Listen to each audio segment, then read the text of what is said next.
Bienvenue dans le podcast High Value Entrepreneur, conçu pour ceux qui veulent exceller dans l'entrepreneuriat et s'élever au-delà des standards. Ici, chaque semaine, nous plongeons dans des conversations authentiques et sans filtre pour vous apporter bien plus que des simples idées. Vous découvrirez des astuces concrètes pour devenir un entrepreneur plus performant, des histoires inspirantes et des échecs longtemps restés cachés, révélant les leçons les plus précieuses et les parcours parfois sinués vers le succès. Avant de commencer, j'ai une petite demande. Beaucoup d'entre vous nous écoutent régulièrement sans être abonnés. Si ce podcast vous apporte des clés pour progresser, un simple clic sur s'abonner nous aiderait à continuer à vous offrir des invités exceptionnels et un contenu toujours plus enrichissant. N'hésitez pas à explorer plusieurs épisodes et à partager votre avis en commentaire. Bon visionnage et bonne écoute. Bienvenue Marion. Merci. Alors, nous on se connaît. On a passé des petits moments sympathiques. On va pouvoir en parler pendant le podcast. Alors, on ne présente pas nos invités. Ce qui est très drôle, c'est qu'on nous le reproche de plus en plus de ne pas présenter nos invités. Okay. Mais parce que justement, c'est peut-être quelque chose qu'on ne va pas changer et qui fait venir nos auditeurs pour dire « Mais qui c'est finalement Marion ?» Moi, je sais qui c'est.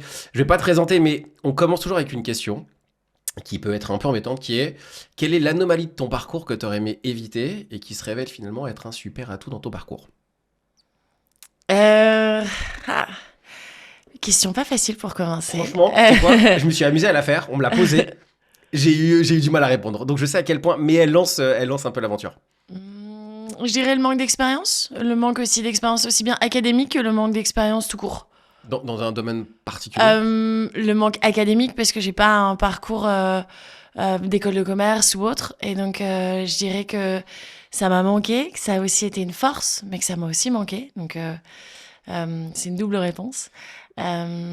C'est le côté cool de l'anomalie, c'est que finalement au début, on se dit j'aurais bien aimé ne pas avoir à vivre ça aurait peut-être été plus facile. Et finalement, avec un peu de temps et les années, c'est un atout. Donc j'ai l'impression qu'on est en plein dedans dans cette anomalie. Oui, et puis après, avec l'expérience aussi, tu te dis ok, c'est une force à un moment donné. Et puis finalement, tu reviens un peu en arrière où tu te dis j'aurais quand même bien aimé, avoir tes petits skills comme ça avec moi. Surtout que il y a pas mal d'anomalies dans la manière dans ton parcours qui sont intéressantes. Et t'as dit celle-ci. Alors ceux qui te connaissent un peu ton parcours, on parle d'Horta, il y a du textile, il y a de la résilience, il y a plein d'anecdotes hyper cool, il y a aussi beaucoup de joie dans ton parcours qui est hyper cool.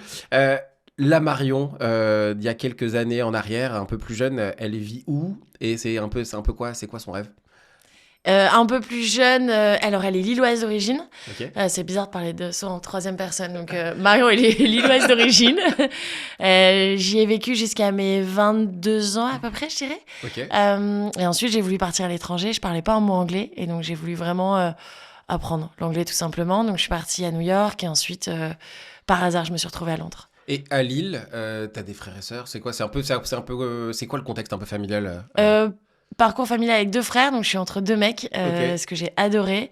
Je m'entends super bien avec ma famille, on est assez proches. J'ai un papa qui m'a appris le sens du travail, vraiment. Tu vois, que j'ai vu se lever à 5h du matin tous les jours. La persévérance aussi, d'une certaine manière. Et j'ai une maman qui vient de parents agriculteurs, ils étaient 7 à la maison. Avec très peu de place, et donc c'est aussi la résilience qui est partie vivre à Paris. Alors on parle d'une époque où il n'y a pas internet, où il n'y a pas tout ça. Elle est partie faire ses études d'infirmière, et donc qui m'a jamais donné de limite. Et donc les deux, je pense que c'est inconsciemment forcément toujours quand on est parent qu'on donne l'éducation, mais ça a été une force incroyable. Et toi tu veux faire quoi? Tu te rappelles de ce que tu vas faire quand t'étais petite ou pas? J'aime bien poser cette question parce que parfois il y a des gens qui savent exactement ce qu'ils voulaient faire, ils y arrivent, et d'autres pas du tout. Tu fais partie de quelle catégorie? J'ai su connaître très vite mes forces, donc j'avais pas de métier vraiment à part entière pour lequel je me disais ok, je vais être ingénieur, je sais pas, mais je savais que j'étais bonne sur le terrain. Ce qui veut dire que je suis meilleure active dans l'action que derrière des bancs d'école ou derrière un bureau. L'école, forcément, on va aller sur l'école. T'étais quel type de petite fille à l'école? Est-ce que t'es la petite fille? Alors, vu de ce que tu viens de me dire, j'ai quasiment la réponse. Mais plutôt discrète, plutôt... Non, j'aimais bien rassembler à l'école, ce qui plaisait ou pas aux professeurs. Et j'ai un problème d'injustice que je guéris au fur et à mesure des années. Mais je défendais toujours la personne qui... Tu vois, la personne qui se fait gronder à un moment un peu anodin dans la classe. T'avais Marion qui levait qui levait les bras en disant c'est injuste, il a rien fait. Enfin voilà. Donc, On a beaucoup de nos invités qui ont cette notion d'injustice qui revient beaucoup. Est-ce que tu sais te l'expliquer? Est-ce qu'aujourd'hui, en tout cas, tu arrives à te l'expliquer? Pas du tout. Pas du tout. C'est vrai que je suis pas allée jusque-là, mais c'est quelque chose qui m'a drivée et j'essaye d'être un peu moins dans l'injustice, de vouloir tout défendre tout le temps, parce qu'il faut choisir ses combats aussi des fois. Est-ce que tu as une injustice en tête, là, la première où tu as senti que c'était ça qui était important pour toi, où tu sentais que tu pouvais pas le laisser passer? Parce qu'il y a des injustices, on peut en voir partout, il y en a quasiment partout selon ce qu'on voit. C'est ça. Mais je dirais que chez nos invités, de manière globale, ce truc d'injustice revient beaucoup. Et j'aime bien aller voir où est-ce que ça a commencé. Tu vois, genre, est-ce qu'il y a un moment, tu parlais de l'exemple de la petite, d'une camarade ou d'un pote. Moi, j'ai quelqu'un en tête là, je digresse. Mais j'ai aussi un peu ce truc-là. Mhm. Et moi, je me rappelle, la première fois, c'était un ami qui était pas vraiment un ami en plus pour le coup, mais quelqu'un que j'aimais bien, qui se faisait embêter par des gens. Et j'ai refusé, genre qu'il se fasse embêter. Donc je suis allé l'aider. J'ai dit non. J'avais rien à gagner, c'était pas vraiment un ami. Mhm. Mais tu vois, genre, j'ai cette. Je sais qu'à ce moment-là, c'était plus fort que moi, j'avais plus à perdre bien sûr. en le faisant qu'à gagner. Et je me suis dit, waouh, il se passe quelque chose. Tu vois. Est-ce que toi, t'as un élément un peu comme ça? Au fur et à mesure de notre conversation, je me rends compte qu'il y a une injustice finalement.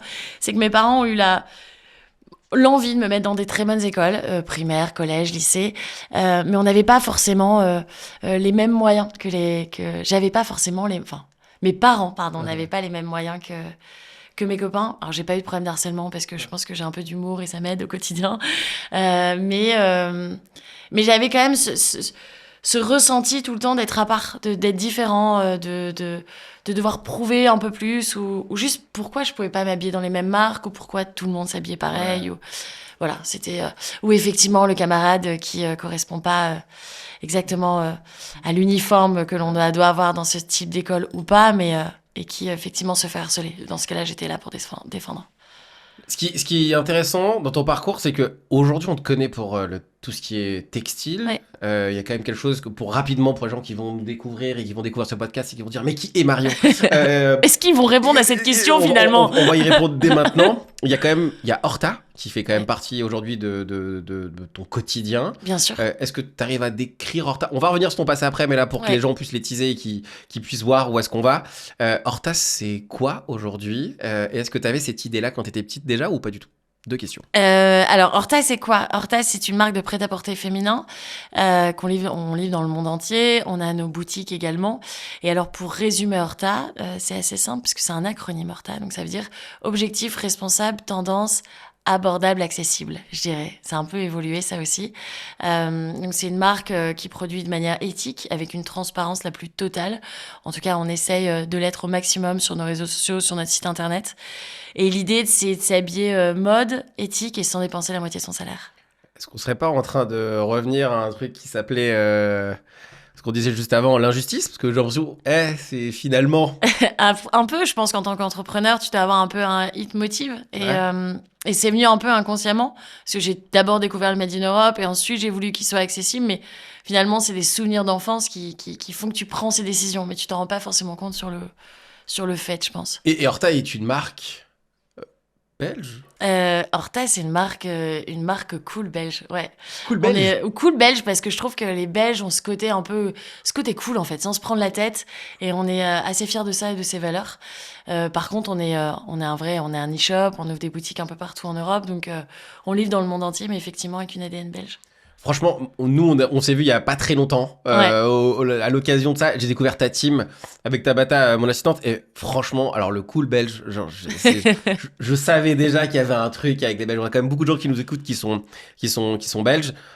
Franchement, ce moment était hyper cool. On a tout de suite cru qu'on était dans votre team, quoi. C'est la sensation que j'ai eue directement. Il y avait Gauthier, il y avait deux filles. Il y avait Claire et Alessandra. Franchement. On ne racontera pas à la fin de la soirée.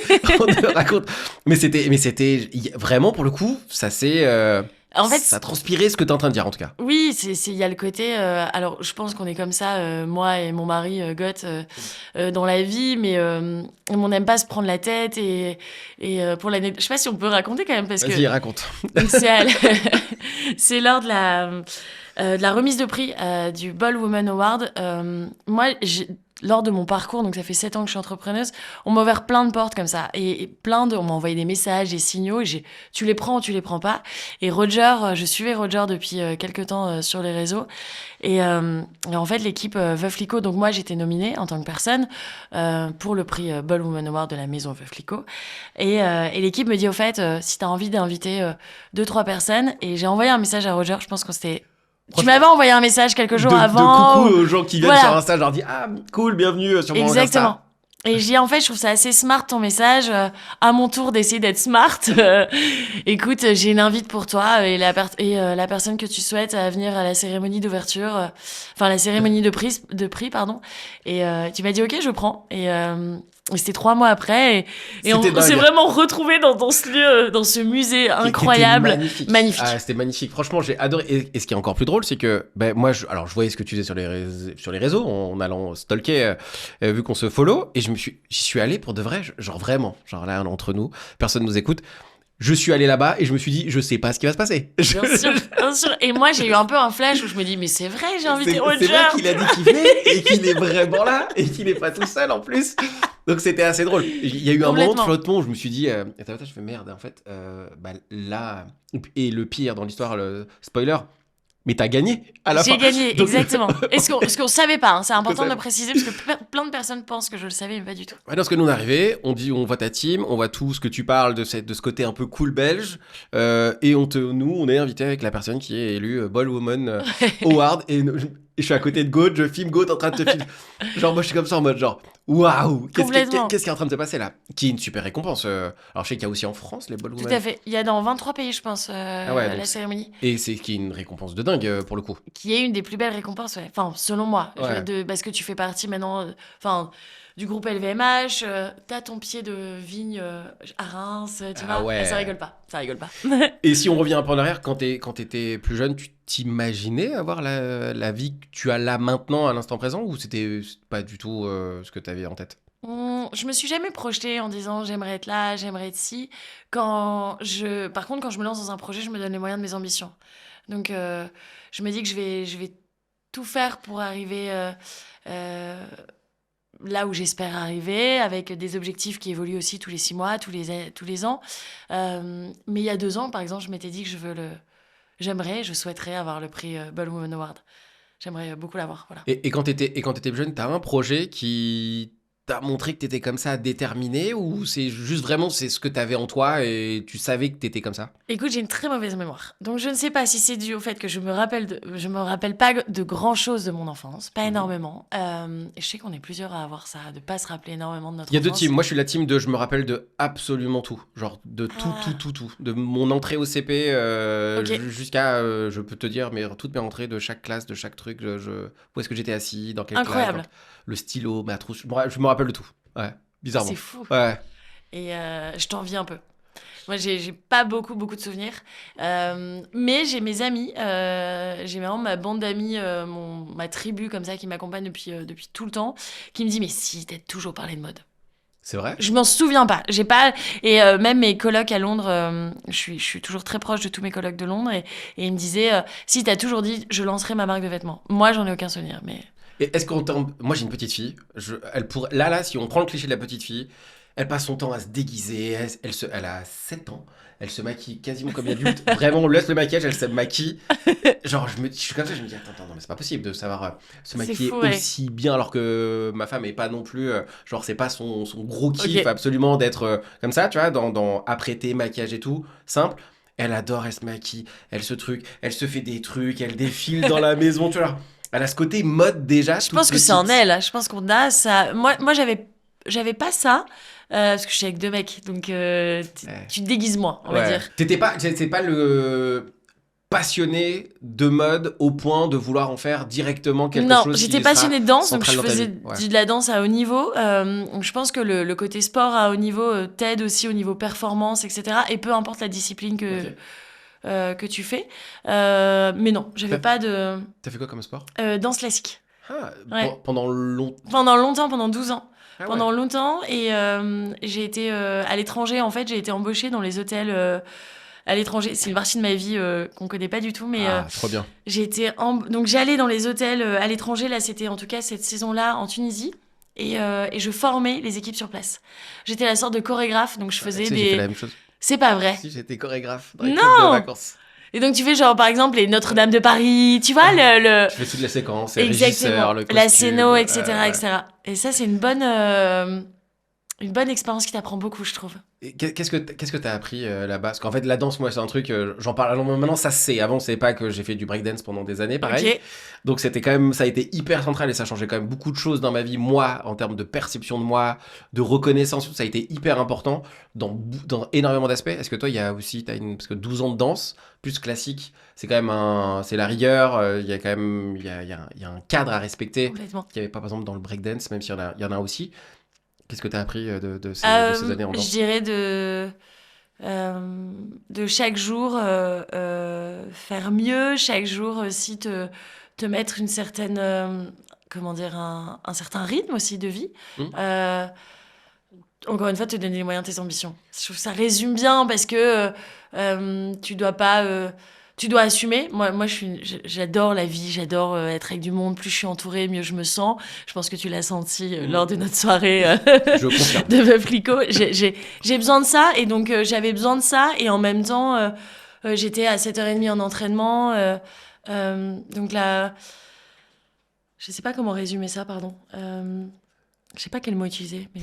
Enfin, c'est un mélange de rigueur et un mélange de persévérance. Ouais. Rigueur, persévérance. Et puis la danse classique, particulièrement, ça fait mal physiquement. En plus, genre, faut bombarder, en même temps de la souplesse, de la force, de la délicatesse, de l'élégance, et en même temps, c'est très dur, très rythmé, le cadre tu vois, il y a quand même... Et en même temps, ce qui est beau, c'est que tout ça, tu vives tout ça, mais que par contre, ton spectateur doit penser que c'est simple. Ouais. L'objectif, c'est que la personne qui te regarde danser se dise « je pourrais faire la même chose ». Et là, tu te dis que tu as tout réussi. Est-ce que c'est pas ça être entrepreneur, finalement, d'une certaine manière? C'est... Ouais, si, en fait, c'est ce que les gens perçoivent. Là forcément, là t'ouvres une fenêtre sur est-ce que la facilité... Moi, j'ai une petite théorie là-dessus, j'en parle quasiment jamais, mais où je dis que chaque entrepreneur a une empreinte digitale du succès.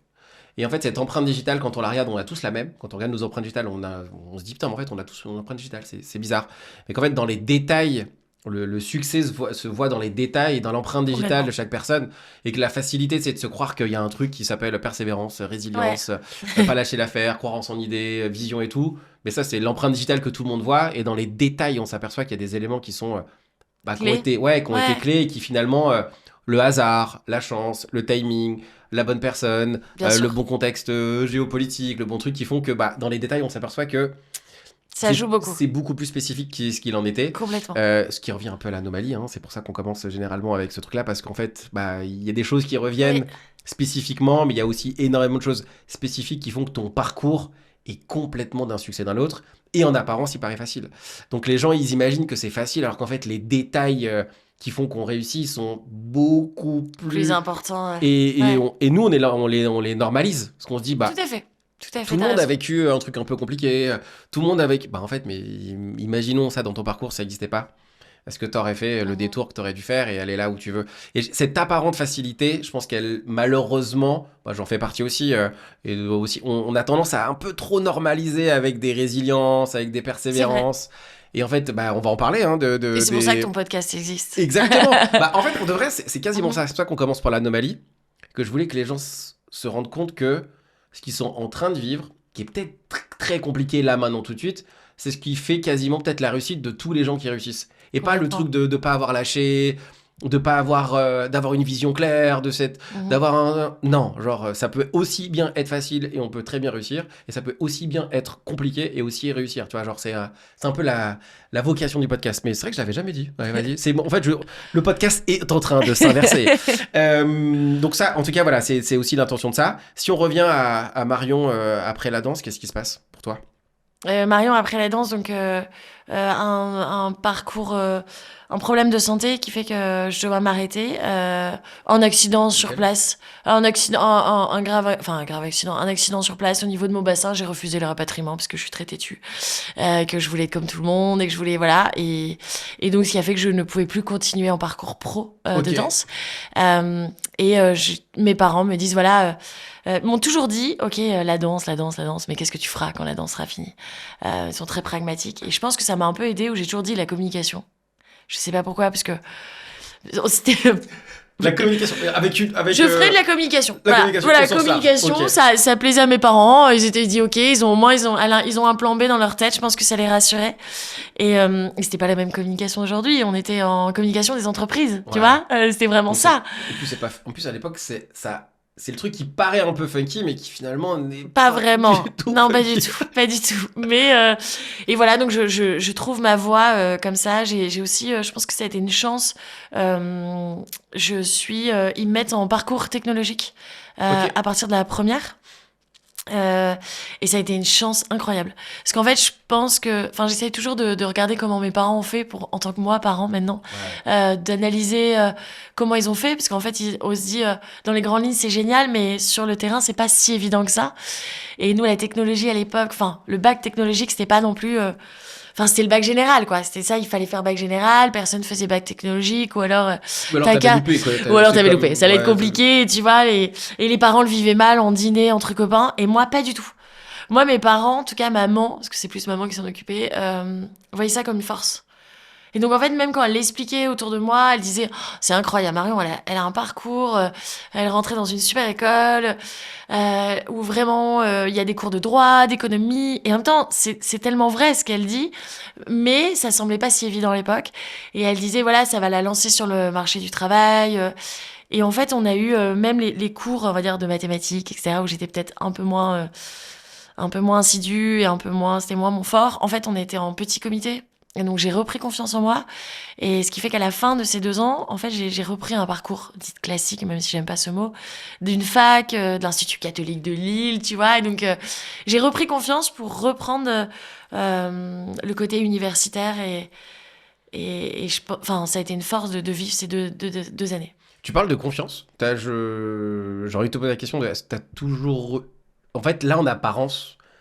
on voit la Marion qui bombarde. Bon, peut-être elle se souvient plus de ce qui s'est passé quand elle était petite, mais elle bombarde.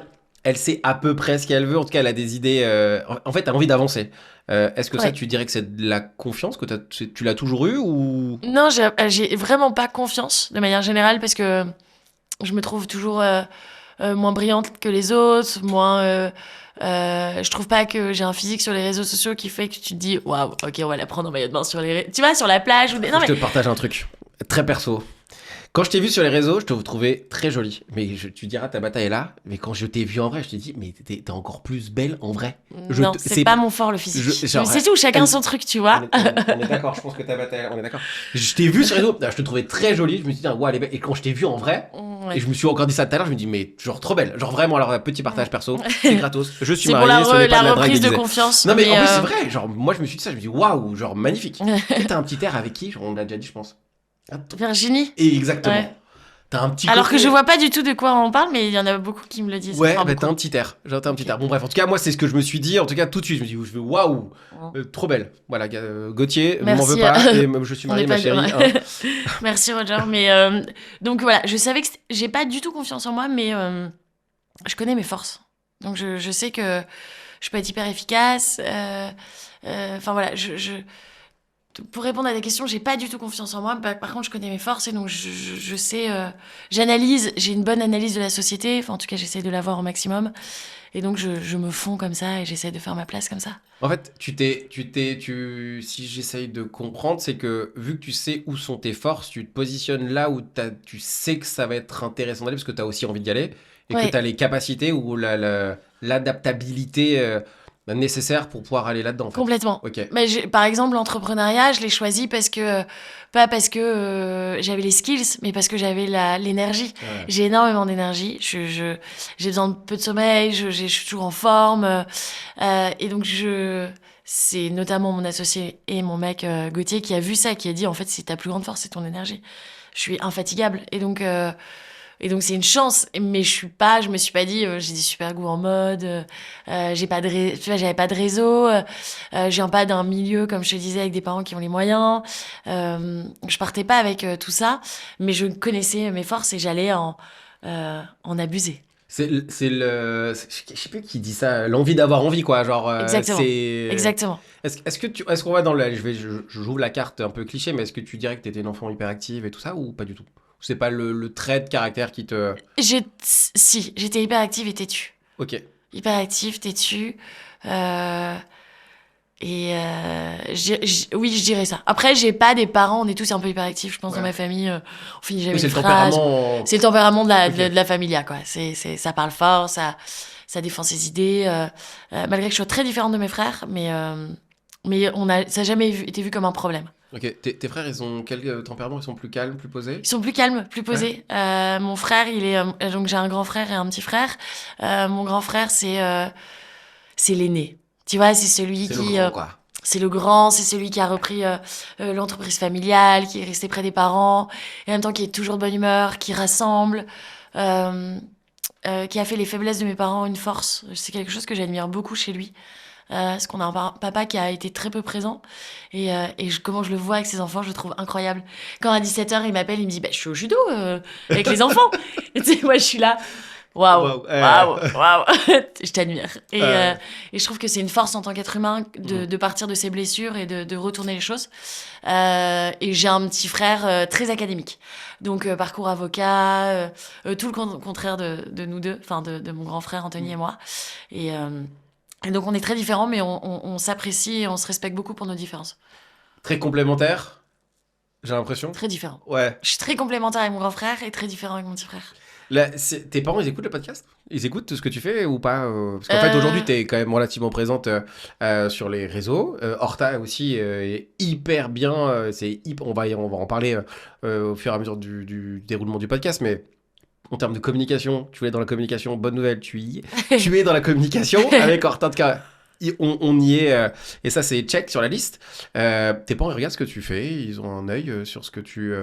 de loin, Ouais. on vient pas du tout d'un milieu, de ce milieu-là. Et en fait, c'est ce qui me fait beaucoup de bien. En fait, on parle pas des réseaux, on parle pas de ça, on parle de la vie du quotidien. Par exemple, j'ai une bande de cousins dont je suis très très proche en Bretagne. Ils me parlent jamais de ça. Je suis pas la fondatrice Horta, je suis Marion. Et donc, c'est un vrai. Vraiment un retour aux sources qui est important pour moi. Ils en rigolent plutôt. Ok. Ils en rigolent. Mais ils sont fiers. Après, on n'est pas une famille où on se dit oh, je suis fière de toi, de ce que tu fais, etc. Mais ils sont toujours derrière moi. Maman, pendant mes premiers pop-up, elle venait m'aider. Enfin voilà. Mais ils sont pas. Tourne pas. Voilà. Ouais. Ils sont pas C'est assidus. pas Marion, waouh, Pas elle du tout. est. Ok. Pas du tout, au contraire. Tu les as embarqués un peu avec toi dans ton aventure, j'ai l'impression. J'essaye. Ouais. J'essaye au maximum. J'essaye au maximum de leur faire profiter des bonnes choses et en même temps ils sont hyper importants dans ma vie au quotidien en fait. Pour avoir leur analyse, leur point de vue. J'aime le fait qu'ils soient pas du. Moi, mes frères par exemple sont pas du tout sur les réseaux sociaux. Ok. Enfin, ils ont pas Instagram donc c'est Oui, donc trop du coup, chouette c'est en fait réglé. d'avoir d'autres avis et voilà. Est-ce que si tes parents, si ta mère ou ton papa, et j'ai vu qu'il y avait un peu d'émotion quand on parlait de ta famille. Il s'est passé quelque chose. Peut-être que c'est moi qui l'ai perçu comme ça ou pas du tout. Si t'avais un truc à leur dire, tu leur dirais quoi? Ouais, je leur dirais Quel- merci parce que je pense qu'on devrait tous remercier nos parents. Ouais. Enfin, pas tous, on va être honnête. Mais je dirais que je trouve qu'ils ont fait du mieux qu'ils pouvaient. Donc ouais, merci d'être eux. Je vais pas aller plus loin. Non, mais Non, je je suis taquine. émotive en règle générale. Ouais. Je suis émotive quand il y a du monde chez moi, dans la joie. Je suis émotive, j'ai la larmichette hyper facile.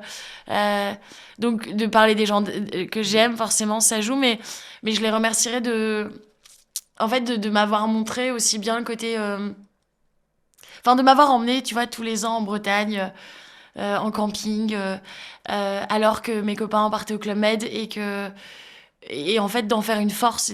Je l'ai jamais mal vécu. Et je sais Ouais. pas, ça a été une force qui est tellement immense. Je m'adapte à toutes les situations, en fait. Et à tous les milieux, surtout. Mhm. Et, euh, et voilà, enfin, ça faisait rire le jour, on était dans par exemple, tu vois, un truc d'entrepreneur et je sais pas, il y a une pétanque qui se lance. Et comme je t'ai dit, moi, c'est pas le physique mon fort et donc quand t'es au camping, si t'es pas Miss Camping, t'es Miss Pétanque. Ils étaient tous là entre entrepreneurs, entre mecs et tout. Et en fait, je les ai défoncés.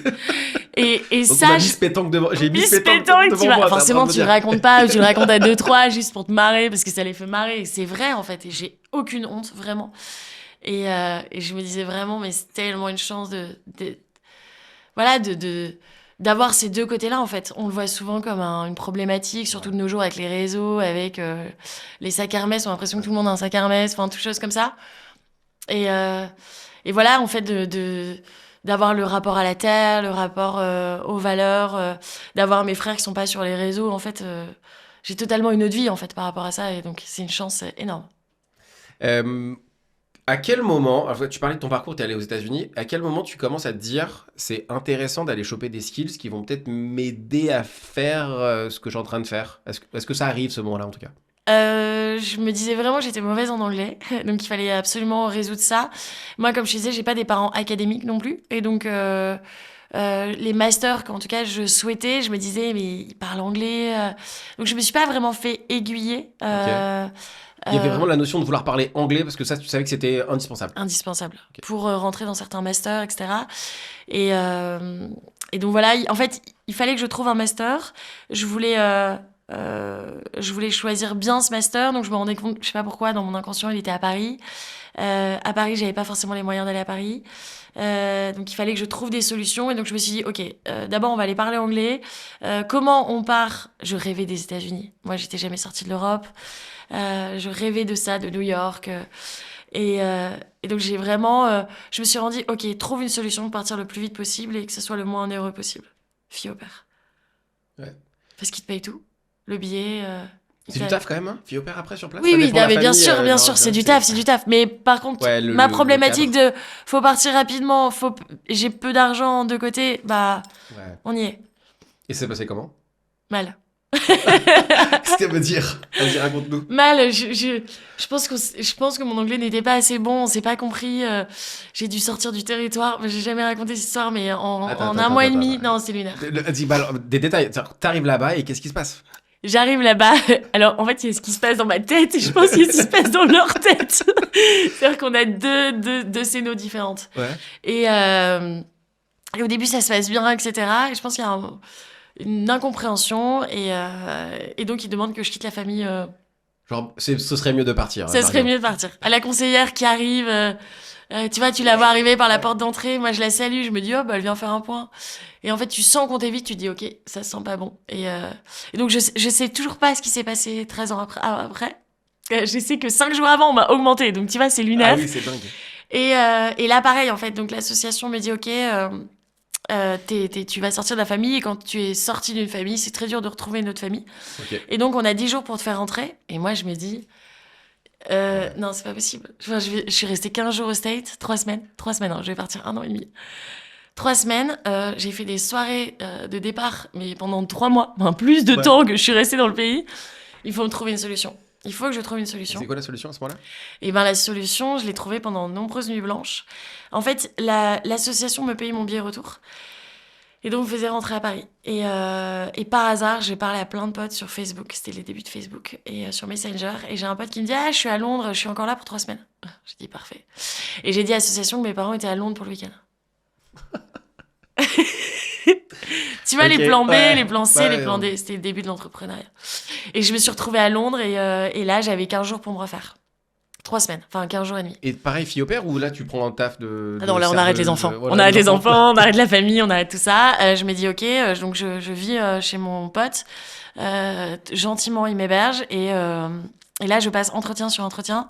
Je fais restauration, etc. Et puis, je prends le job qui paye le plus rapidement, parce que j'avais forcément C'était dépensé tout mon argent de côté que mes parents m'avaient donné à Times Square, tu vois, dans le pull New York, etc. Et donc, j'arrive les mains vides. Et c'était une chicha bar. Écoute bien, une chicha bar sur un toit, sur le deuxième plus bel hôtel de Londres. Ok. Ils avaient un chicha bar de nuit. Et donc, Ok. en fait, tu faisais 3 mois de shift, pas de jour de congé. Ok. Tu commençais à 19h et tu finissais à 6h du mat'. Ok, donc là, ça bosse, quoi. Là, ça bosse. Ouais. Parce que je suis bonne dans Ouais. l'action. Parfait pour moi, on y va. Pendant 3 mois, finalement, je me retrouve à bosser jour et nuit, sans argent de côté. Je trouve un appart en zone 2 au bout du monde. Au bout du monde, je mets 1h15 pour aller au boulot, 1h15 pour rentrer. Je parle à personne, puisque mes horaires font que voilà. J'économise beaucoup, c'est une chance. Et en fait, t'as une espèce de... Tu sais, quand t'es à l'UNIF, tu vis à travers tes potes, tu vis à travers tout ça. Quand tu pars à New York, t'es un peu dans ça aussi. Et là, en fait, je redescends d'un coup. Avec, tu vois, où je me vois être je passe d'un métro, d'un train à un bus pour rentrer chez moi à pied à 5h du mat' avec mes écouteurs. Et je sais pas, il y a un truc qui se crée à ce moment-là. Et je suis contente de ce que je fais. J'apprends un peu l'anglais. J'apprends aussi un peu l'arabe. Ça, c'est trop cool. Et, euh, et pour finir cette anecdote, le dernier jour, ils nous réunissent tous. On était une quarantaine à bosser. Et là, en fait, il ouvre tous les salons, de cette sorte de petits salons un peu style qu'on peut voir avec chicha, etc. Et en fait, t'avais des caméras partout. T'avais genre 80 caméras sur le lieu. Donc là, on découvre le truc. Ils retournent les iPads, parce que mes boss étaient toujours derrière des iPads. Et là, il me dit, en fait, la seule qui a pas volé, c'est la petite Française. Non. Et parce qu'en fait, on avait des pourboires assez impressionnants. Ok. Parce que ça venait des Émirats, etc. Ok. Et moi, je n'aime pas leur justice. Donc en fait, oui, moi, on me donne le pouvoir parce qu'en fait, on est 3 serveuses. En plus, je suis française. Donc avec mon accent, ça peut pas passer on peut pas passer à côté. Mais en fait, celui qui va mettre le charbon sur la chicha, il a pas de pouvoir. Et Ok. c'est injuste, tu vois. Donc je remettais voilà, les pourboires.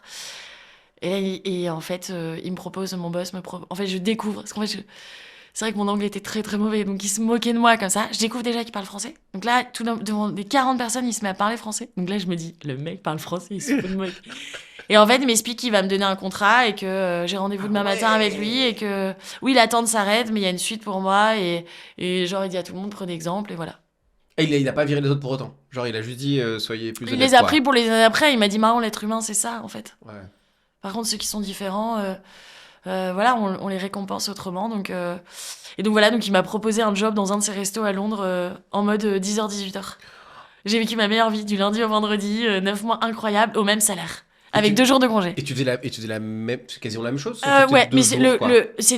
c'était 5 jours semaine. Ok. Et Ah 2 ouais. jours. Donc j'ai ton upgradé, ma vie a upgradé d'un coup. J'ai une question qui me vient, je te la dis maintenant, comme ça tu peux y réfléchir juste après, parce que là tu m'as ouvert une porte sur un sujet qui est est-ce qu'on peut réussir tout en étant hyper éthique tout le temps? Ça c'est une question Non. qui revient souvent, donc t'as répondu, bon, Ouais. on va venir plus Enfin, juste c'est un après. peu trop facile le nom, mais... Le nom, en fait, Ouais, il y a des nuances. Il y a des nuances. Qu'est-ce qui fait que t'as pas ouvert un bar à chicha et qu'on ne discute pas du fait que t'aies réussi dans le monde de la restauration? Mon anglais n'était pas assez bon, je pense, pour monter encore une société à Londres. Par contre, en fait, je me laissais porter. C'était une année de pause et donc j'ai déménagé. Je me suis retrouvée en zone 1, dans un endroit, dans une colocation incroyable, dans une maison incroyable, hyper bien située et en fait entourée de personnes très inspirantes. Donc j'avais une personne dans la finance, une personne dans l'art, une personne qui montait Caudalie à l'époque, les premiers bureaux à Londres. Ok, Et en fait, c'était hors de prix. J'avais eu un coup de cœur sur cette maison et j'avais mis beaucoup d'argent de côté. Et donc j'ai pris, ça a été une occasion un train que j'ai pris et je me suis retrouvée donc dans cette coloc et en même temps j'avais leur vie alors que moi je bossais toujours dans un alors je dis tout le temps avec mes copines que je disais toujours à mes colocs, ils me disaient Marre, tu bosses dans un resto. Un kebab amélioré, je dirais. Et en fait, je me prenais pas la tête et j'apprenais beaucoup avec mes colocs. Ils me faisaient découvrir Londres.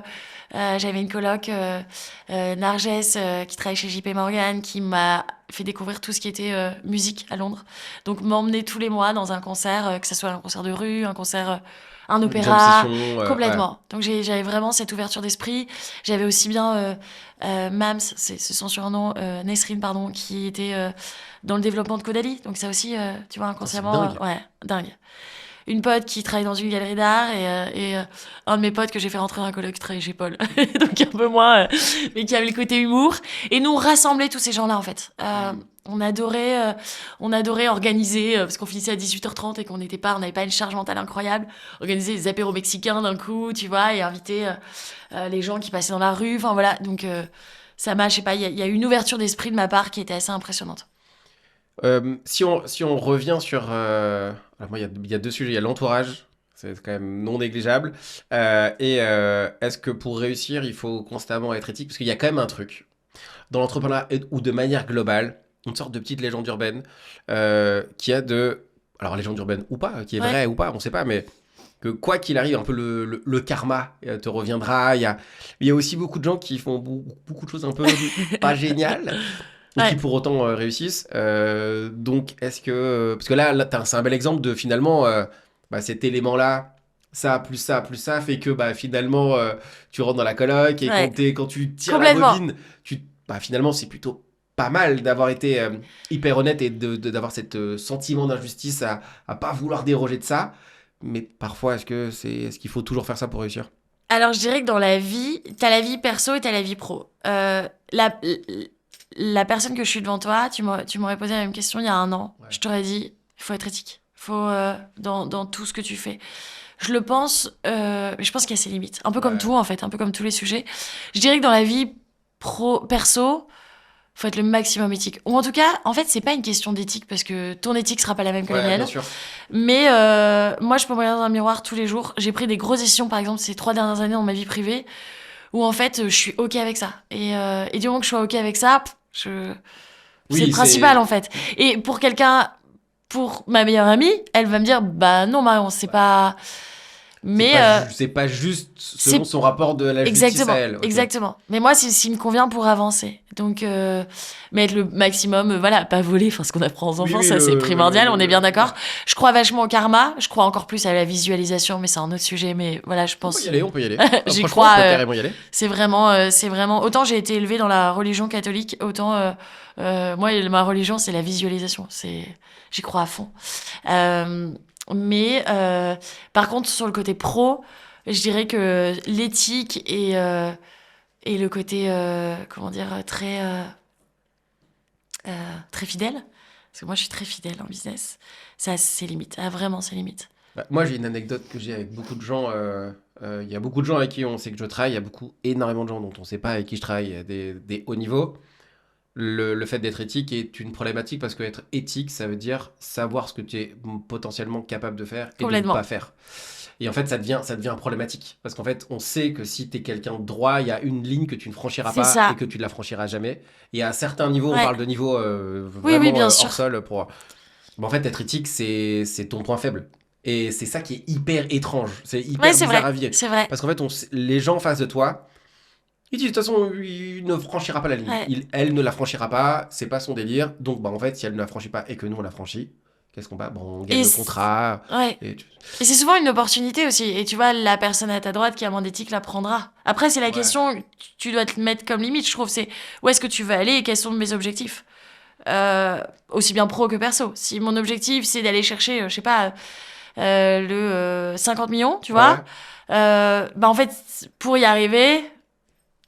Voilà, quel choix je dois prendre. Sinon, si je veux rester à 20, j'en sais rien, je donne des exemples au hasard, mais quel choix je dois prendre par rapport à ça. Mais surtout qu'il y a aussi une vision de qu'est-ce qu'on était prêt à faire pour réussir et qu'est-ce que ça veut dire de réussir et les engagements qu'on prend pour y arriver. Complètement. Donc, il y a aussi la vision que nous, on a de ce qu'on est capable de faire et de ce qu'il faut véritablement faire pour réussir. Bien sûr. C'est un peu comme les sportifs de haut niveau. Et la société aussi, qui évolue. Ouais, alors je pense que l'exemple des sportifs, tout le monde veut devenir Kylian Mbappé. Ouais. Mais personne ne pas en ce moment. Pas en ce moment. En ce moment, j'espère que ça va aller mieux pour toi. Au pire, appelle-moi. Il paraît qu'il a encore 2 matchs seulement. 2 matchs avec le Real Madrid. Comment ça, il a 2 tests, j'ai entendu ça. Ah bon? Ouais. Ah, je suis pas t'es plus au courant de l'actu foot que moi, alors c'est ouf. En tout cas, Kylian, si tu regardes ce podcast, n'hésite pas à m'appeler, on peut peut-être arranger 2-3 trucs. Non, mais blague à part, tout le monde veut la vie de Kylian Mbappé. Donc, elle veut avoir ce degré de réussite. Il y a même des familles qui disent quand ils ont des enfants, c'est la petite blague. Ils ont le projet Mbappé. Oui. C'est-à-dire que tu vois, genre, c'est la blague. Le projet de l'auto, oui, tout à fait. Mon fils devient ou ma fille deviendra une superstar. Et en fait, dans la réalité, tu ne veux pas passer tous tes mercredis après-midi, tes samedis matins, tes dimanches à t'entraîner. La famille aimerait, ou en tout cas, mais en fait, la vie pour arriver à ce niveau-là, elle est juste. Genre, personne la veut. C'est comme le succès, tu vois. Oui, mais ça dépend, tes passions, ça dépend ce que t'aimes. J'écoutais j'appelle ça une masterclass de Léon Marchand qui est passé sur Quotidien. Et en fait, lui, c'est sa passion, par exemple. De nager, c'est sa passion. Et c'est aussi pour ça qu'il en est là. Si c'est ta passion. C'est une anomalie, là, pour le coup. Pour moi, c'est une anomalie, là. Genre, c'est anomalie, c'est l'exception. J'en parlais avec Cathy Closier hier. On parlait des logos et de plein de trucs. Ouais. Et on disait, genre, Netflix, McDonald's, Amazon, Tesla, c'est des contre-exemples de trucs à suivre. Parce qu'en fait, ils sont tellement dans des sphères complètement différentes. On se dit, mais en fait, ça a marché pour eux. Mais en fait, entre ce que toi, t'imagines, ce que tu vois de Tesla, des années, du budget, des trucs, tu te compares à quelque chose, mais ça marche. Non, ça marche parce que c'est eux, tu vois, genre, et c'est une anomalie de marché qui est hyper... bon, bref. Mais par contre, pour revenir sur l'éthique, je trouve qu'il y a un bon... par rapport à une actualité, je sais pas si t'as vu la série Culte sur Amazon Prime. Je suis dedans, là. C'était un peu dur au début. Pour être pris, ok. J'ai un peu de mal. Là, ça y est, je commence à être pris, là. Le profil d'Alexia Laroche-Joubert. Ouais. C'est un bon profil.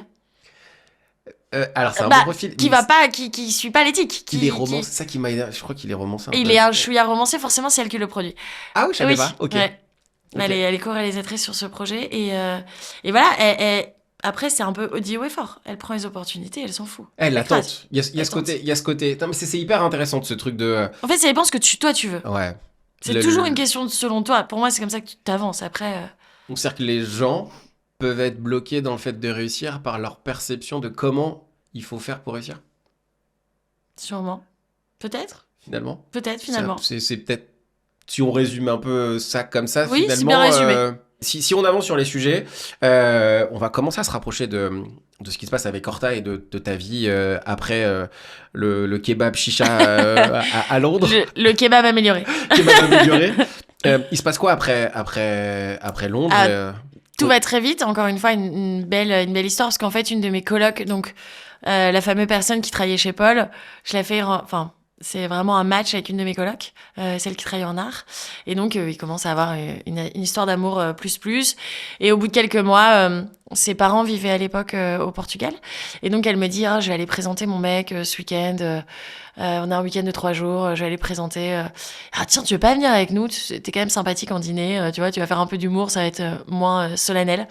Donc, moi, bien évidemment, un week-end au Portugal, je viens. Et en fait, hasard de dingue. Son frère est là. Ok. Son frère est là, il s'appelle Gauthier. Et Alors je ne connais pas l'histoire. Je vais la découvrir en même temps que vous, donc trop cool, vas-y. Et donc, et en fait, je dois rester 3 jours. En toute honnêteté, au début, j'ai pas du tout un match sur Goth. En fait, je me dis vraiment, sa sœur est trop cool. Sa sœur s'appelle Aliénor. Aliénor est trop cool. Son frère un peu moins. Je me dis ça quand même. Puis je reste 3 jours, il fait pas beau. Et tout le monde me dit, allez, reste, Marion, négocie avec ton patron, etc. Donc je lui envoie Voilà, je l'appelle, il me dit, ok, reste 5 jours de plus. Je reste 5 jours, il fait super beau.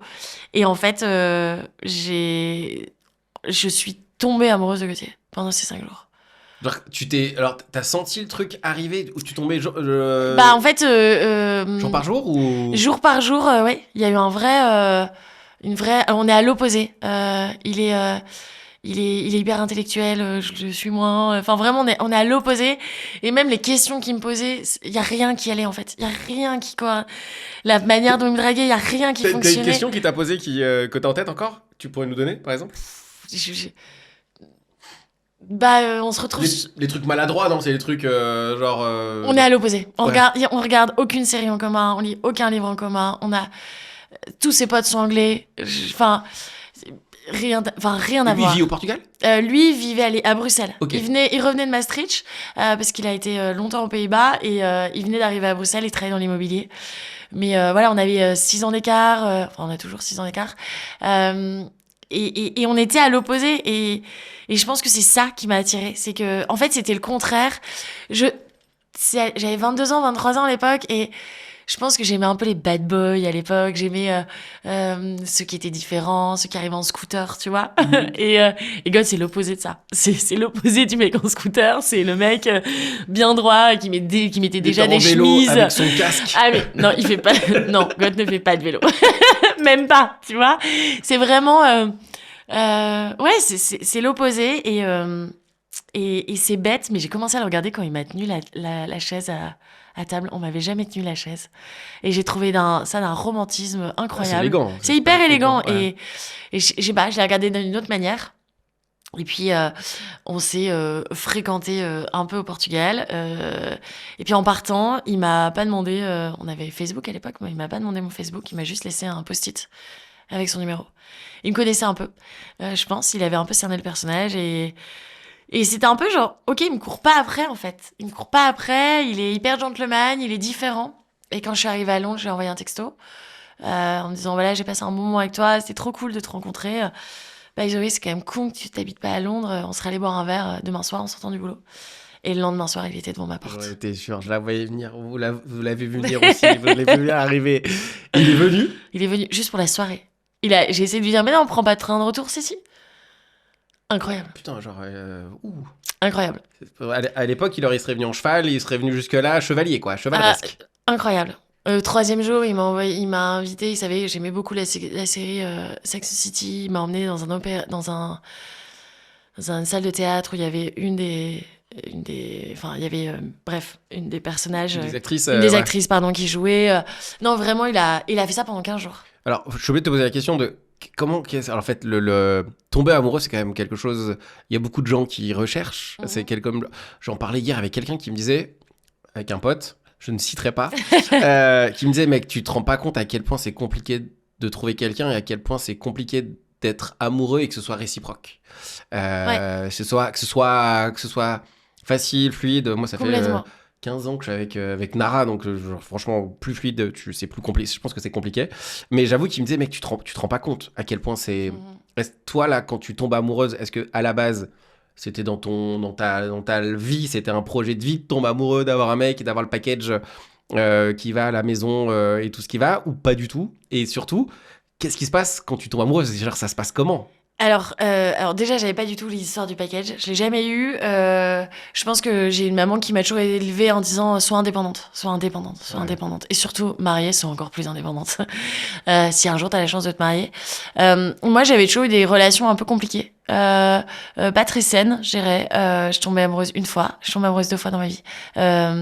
Et en fait, j'avais fui Lille parce que j'étais amoureuse d'un bad boy qui vraiment m'amenait vers des gros problèmes. Et donc... Tu veux dire psychologique ou de problème au sens large du problème? Problème au sens large. Ok. Et en fait, je suis tombée amoureuse parce que c'était sain. Tout était si facile. En fait, moi, j'ai souvent à mes copines, parce que je suis entourée de beaucoup de potes célibataires, donc je vois très bien le problématique dont tu parles. En fait, c'était juste simple. C'est simple, en fait, on se pose pas de questions, on avance et on y va, en fait.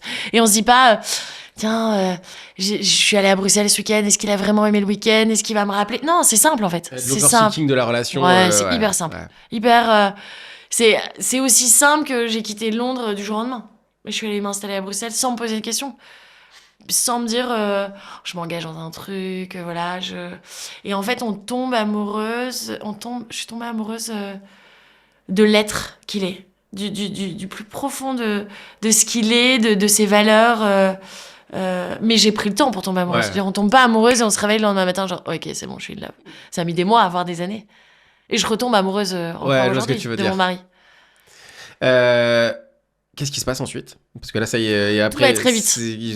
À quel moment vous habitez ensemble? Qu'est-ce qui se passe? Au bout de 2 mois. Au bout de 2 mois, ouais. Même pas. 1 mois, chérie. 1 mois, j'envoie un texto à mon patron un matin, je décide de prendre un Thalys pour rentrer. Et je visite Bruxelles, je découvre Bruxelles, et puis là, on est fin juin, et on part en vacances pendant 2 mois.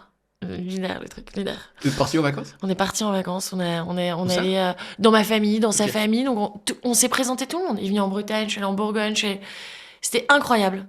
C'était simple, en fait, on se posait pas de questions. Je pense que les gens autour de nous se posaient beaucoup de questions. C'est avec le recul. Tu vois, ils se disaient, ça a l'air sérieux et tout. Ça va vite. Ouais, mais voilà, exactement. Et bah dis donc... Et nous, on était juste heureux, en fait.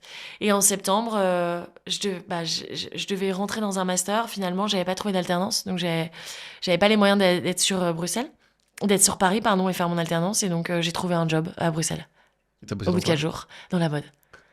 C'est là que ça Dans commence la à... communication de la La mode. communication de la mode. Il y a la communication, reste toujours. C'est là que ça commence... C'est là que ça commence aussi bien ma vie à Bruxelles. Ouais. En fait, pour l'anecdote, parce que je pense que s'il y a des personnes qui nous écoutent qui sont encore dans les milieux, enfin encore dans les études. Et moi, je suis sortie de là avec jeune fille au père qui a été un peu bancale. Chicha, t'as peu confiance en toi. Déjà, t'as pas beaucoup de confiance en toi. Je me suis dit, mais qu'est-ce que je vais apporter à une société? Pourquoi ils me paieraient en fait pour faire mon job? Et donc je suis rentrée en stage d'immersion professionnelle. T'as beaucoup ça dans les pays étrangers. Ok. Et donc t'es payé 700 € par mois, Oh, cool. ce qui permet de vivre à peu près. Bon, je squattais la part de Goth, ce qui était quand même plus facile. Et en fait, j'ai eu un stage de 6 mois. J'ai tout défoncé pendant 6 mois. Je suis devenue responsable en sortant. Et j'ai signé un Ah ouais. CDI. Ouais.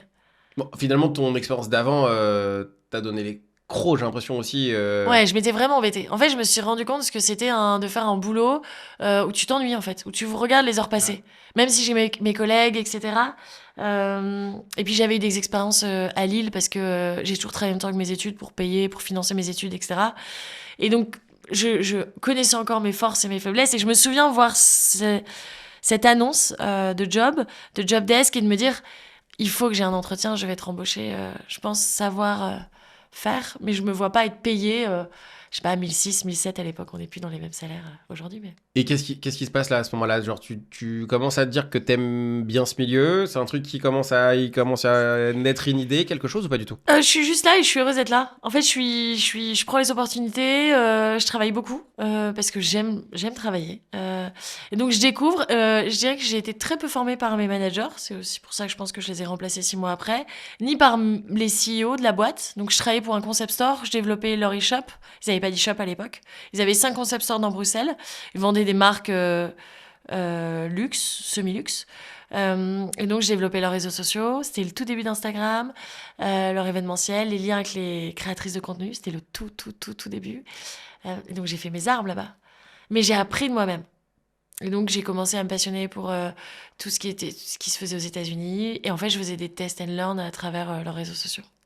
La force de l'expérience, pour le coup, là, on est t'es en plein dedans, là. Complètement. Ouais. Et aussi oui, de la force de l'expérience, d'apprendre, d'avoir aussi des patrons qui te laissent faire. C'est une chance.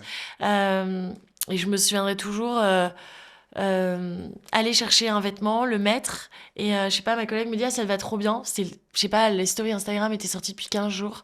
Je me dis, tiens, je vais le montrer en story. Et je me filme devant. Et je me souviens que moi, j'étais au siège, enfin, le siège est dans Bruxelles. Et là, les boutiques ont appelé en disant, on a des appels des clientes. Qui est la personne c'est quoi ces stories, c'est quoi ces vidéos qui tournent C'est ouf. et c'est le tout début. Et là, t'as envie de faire quoi à ce moment-là? Genre, quand tu commences à avoir. Tu commences à être bonne dans ce que tu fais, Ouais. tu commences à avoir des retours, il y en a pas client, test and learn.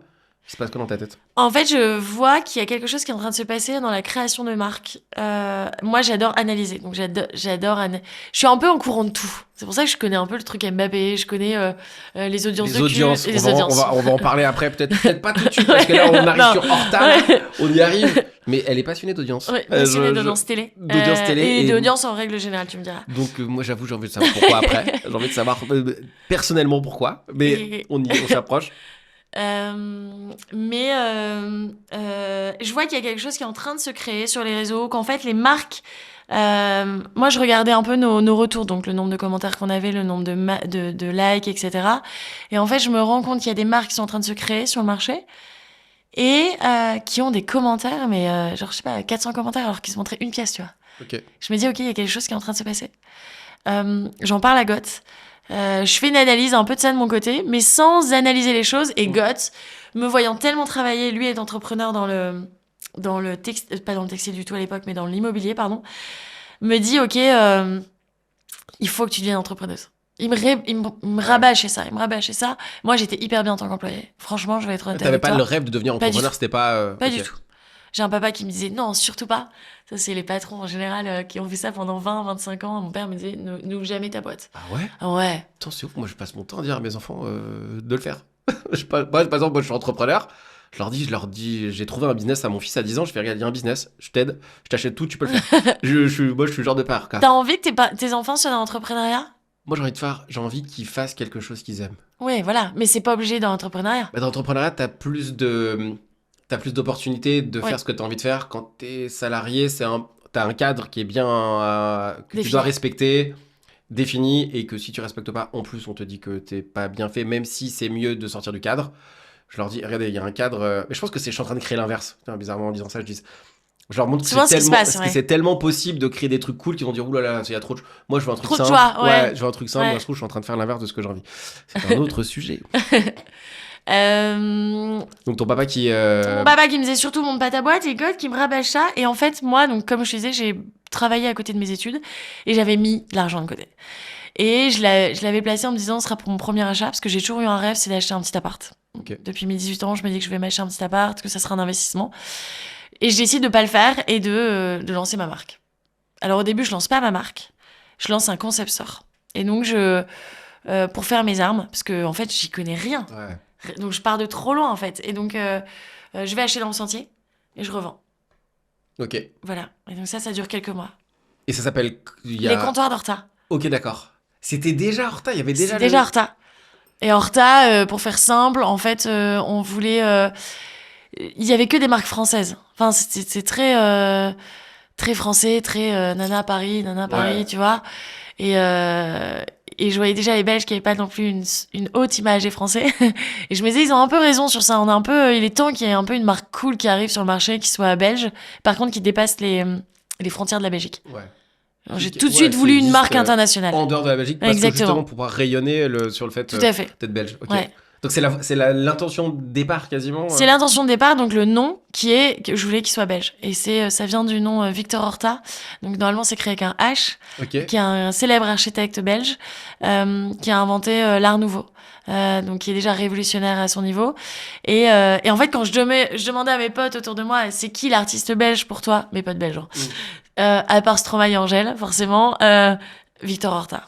Ah oui, donc alors, j'irais pas dire le Victor Hugo français, non. Mais ce serait un peu dans... En fait, c'est un nom qui revient rapidement. C'est un nom qui revient facilement, que tout le monde connaît. C'est un nom aussi que tu peux dire international, en anglais. Okay. Horta. Okay. Et j'ai enlevé le H pour m'éviter tout droit d'auteur. Oui, ça peut être emmerdant. Ça peut être, voilà. Et à ce moment-là... Goth, de son vrai prénom Gauthier, parce que vous savez, la première fois, quand on me dit « Ah, il y a bien, assieds-toi à côté de Goth ». Alors, c'est le Goth ou c'est... C'est vrai. C'est vrai que c'est Gauthier, de son vrai prénom. Et comme ça, on peut dire Goth sans aucun problème à partir de maintenant. Goth, il veut venir dans l'aventure à ce moment-là? Il est avec toi ou il dit « C'est juste cool, vas-y, go, je te regarde ». Goth, il a toujours... je pense qu'il avait jamais trouvé le bon partenaire. Ça a beaucoup joué dans sa carrière. Mais il avait des ambitions d'industrialisation. Il était passionné par l'industrie, le côté industriel, créer des usines, travailler avec les usines, etc. Mais il n'avait pas trouvé le bon partenaire pour se donner confiance, etc. Il a pas eu une enfance où on lui disait ok, t'es capable. On lui disait plutôt le travail, c'est compliqué le travail. Okay. Et donc il fallait un peu déconstruire tout ça. Et en fait on s'est trouvé. On s'est trouvé en tant qu'associé et on s'adore. Et donc là, vous êtes associé à ce moment-là. Et une fois que... je me lance sans m'associer à mon mari. Okay. L'indépendance. On écoute maman, on a maman à côté de nous et on se dit non, on se lance seul. Puis autant prendre les risques toute seule parce que... Finalement, lui, il a une situation stable à côté. Une situation stable, il est dans l'immobilier. Ouais. Donc lui, il retape des bâtiments pour des personnes qui ont nombreux biens immobiliers à Bruxelles, qui ont souvent les achetés dans les années 80, 90. Oui. 90 pour les Français. Donc les années 80. Non mais 90. En fait, à chaque fois, je vais le dire parce que moi je suis français pour le coup, mais je trouve que c'est 10 fois plus intelligent 90 que 90. Bien sûr. À la fois je me dis mais ils ont déconné à ce moment-là. Genre les gars, il y avait 90, c'est plus logique que 90. Bon bref, petit aparté. Et donc il retapait des biens immobiliers qui avaient été achetés, des immeubles entiers, etc., pour soit avoir des loyers plus chers, soit que les propriétaires puissent les vendre derrière avec une marge. Ouais. Exactement. Donc, il a beaucoup appris, il a adoré, ça l'a vraiment formé. Mais il avait fait un peu le tour. Et en fait, il m'aidait... Horta, on part vraiment de 0. C'est-à-dire que il m'aidait au début... surtout, donc on a fait notre site internet nous-mêmes, parce que moi j'ai lancé Horta avec 15 000 euros. Et donc il m'a aidé à regarder sur Google, parce qu'il n'avait pas plus de skills que moi sur tout ça. Mais je me lance tout seul au début. Surtout que c'est en 2017, hein, c'est ça? 2016 à l'époque. 2016. Enfin, ok. 2016 pour les compteurs d'Horta et Ouais. 2017 pour Horta. Et à ce moment-là, c'est quoi le rêve pour Horta?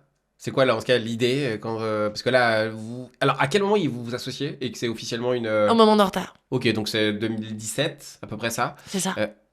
Là, vous êtes à deux. C'est quoi le... Là, on se dit, OK, il y a quelque chose qui se passe. On fait vraiment, on fait 30 000 euros de chiffre d'affaires sur la première année. Enfin, sur 2016, on fait 30, 40 000 euros, je pense. C'est pas mal, hein? Oui, De- c'est... Si Oui. vous êtes en fait, si vous êtes à l'équilibre en plus avec... Parce qu'en fait, ce qu'on dit pas dans le textile, c'est que Ouais. ça paraît simple en apparence.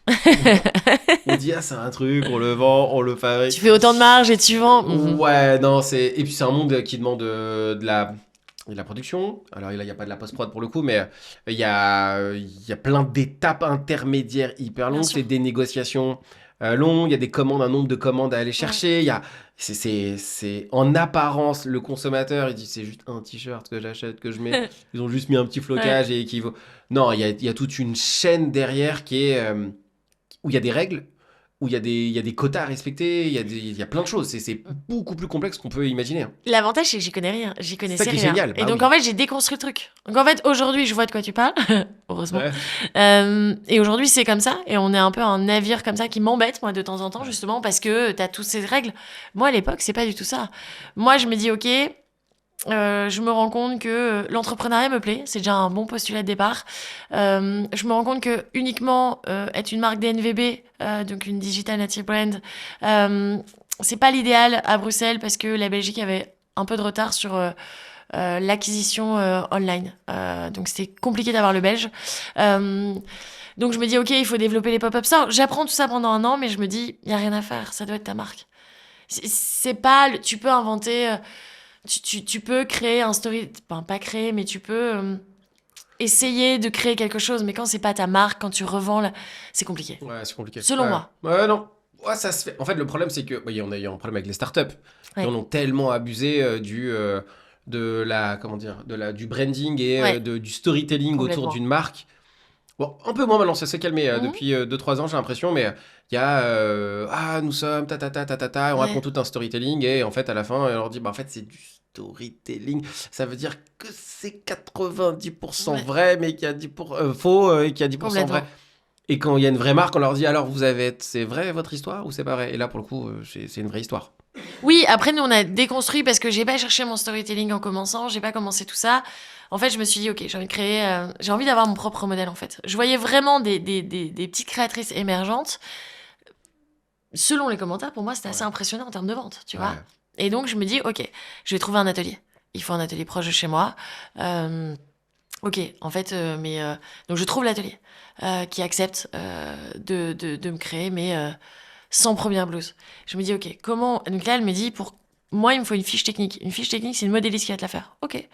J'avais rencontré lors d'un apéro quelqu'un qui était modéliste, qui avait fait un burn-out. Je l'appelle, je lui dis, voilà, je cherche une modéliste, est-ce que tu connais quelqu'un? Elle me dit, écoute, moi, je suis toujours en burn-out, je veux bien le faire pour toi, 5 heures par semaine, je suis déjà freelance, je te facture. OK. Le feu. En fait, Ouais. j'ai 5 heures par semaine, enfin 5 heures par mois, pardon. Puis on crée notre première blouse, notre deuxième blouse, et puis on verra. Et une fois que tu as ta blouse, une fois que tu as ton site internet, tu dis, OK, j'en fais quoi, moi, de ces 100 blouses? Tu vas très pragmatiquement, en fait. Je fais 17 ventes le premier mois. J'avais quand même j'avais 5 pièces différentes, donc 500 pièces. Je me dis, OK, l'hiver va être long. On est en septembre, la saison va être longue. Comment on peut faire? Comment moi, en tant que cliente, je peux connaître Horta? OK, on a plusieurs piliers, parce qu'on dit souvent que c'est une chose qui s'est passée, mais non, c'est 1000 choses qui se sont passées. Déjà, on va aller faire un pop-up store. Pourquoi? Parce qu'on va aller en réel voir les gens. Mais si moi, je viens seule, je vais pas avoir plus que mes 17 personnes, et puis en plus, ils sont déjà achetés sur mon site. Je m'associe à quelqu'un. Je m'associe à quelqu'un de plus fort. Et donc là, bah voilà, tu contactes, tu ouvres des portes, ça marche ou ça marche pas, mais tu persévères. J'arrive à m'associer à l'époque avec une marque de bijoux pas mal suivie. À l'époque, j'avais 200 abonnés, ils en avaient 10 000. Donc tu vois, tu dis, OK, le week-end va être bon. Tu leur dis, tu leur facilites la vie. Je m'occupe de louer le lieu, je m'occupe de tout. Puis parallèlement, je me dis, OK, il faut être dans la presse. Mais comment on fait pour être dans la presse? Bah, en fait, je sais pas, moi j'étais sur Elle Belgique et j'ai été choper les adresses mail. Et je leur envoyais des mails pour leur présenter. Le cas classique, mais... Ouais, mais ouais, finalement... c'est pragmatique, en fait. C'est pragmatique, je suis d'accord. Et après, j'ai contacté des influenceuses.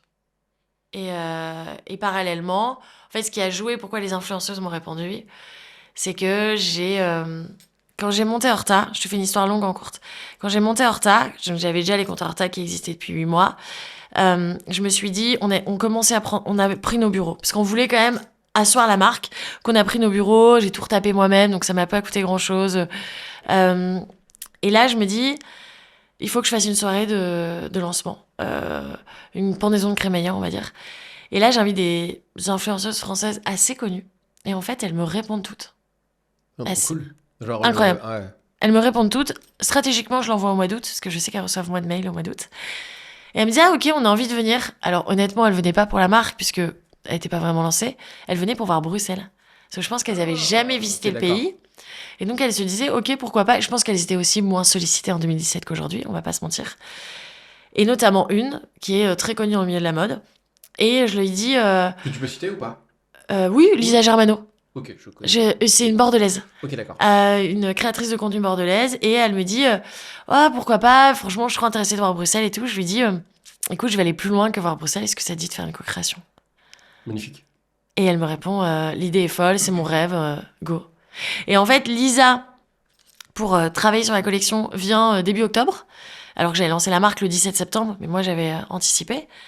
Et en fait, certaines créatrices de contenu à qui j'avais envoyé des mails m'avaient pas répondu. Mais comme elles ont vu que Lisa Germano était là, elles ont répondu à mon mail. Ouais.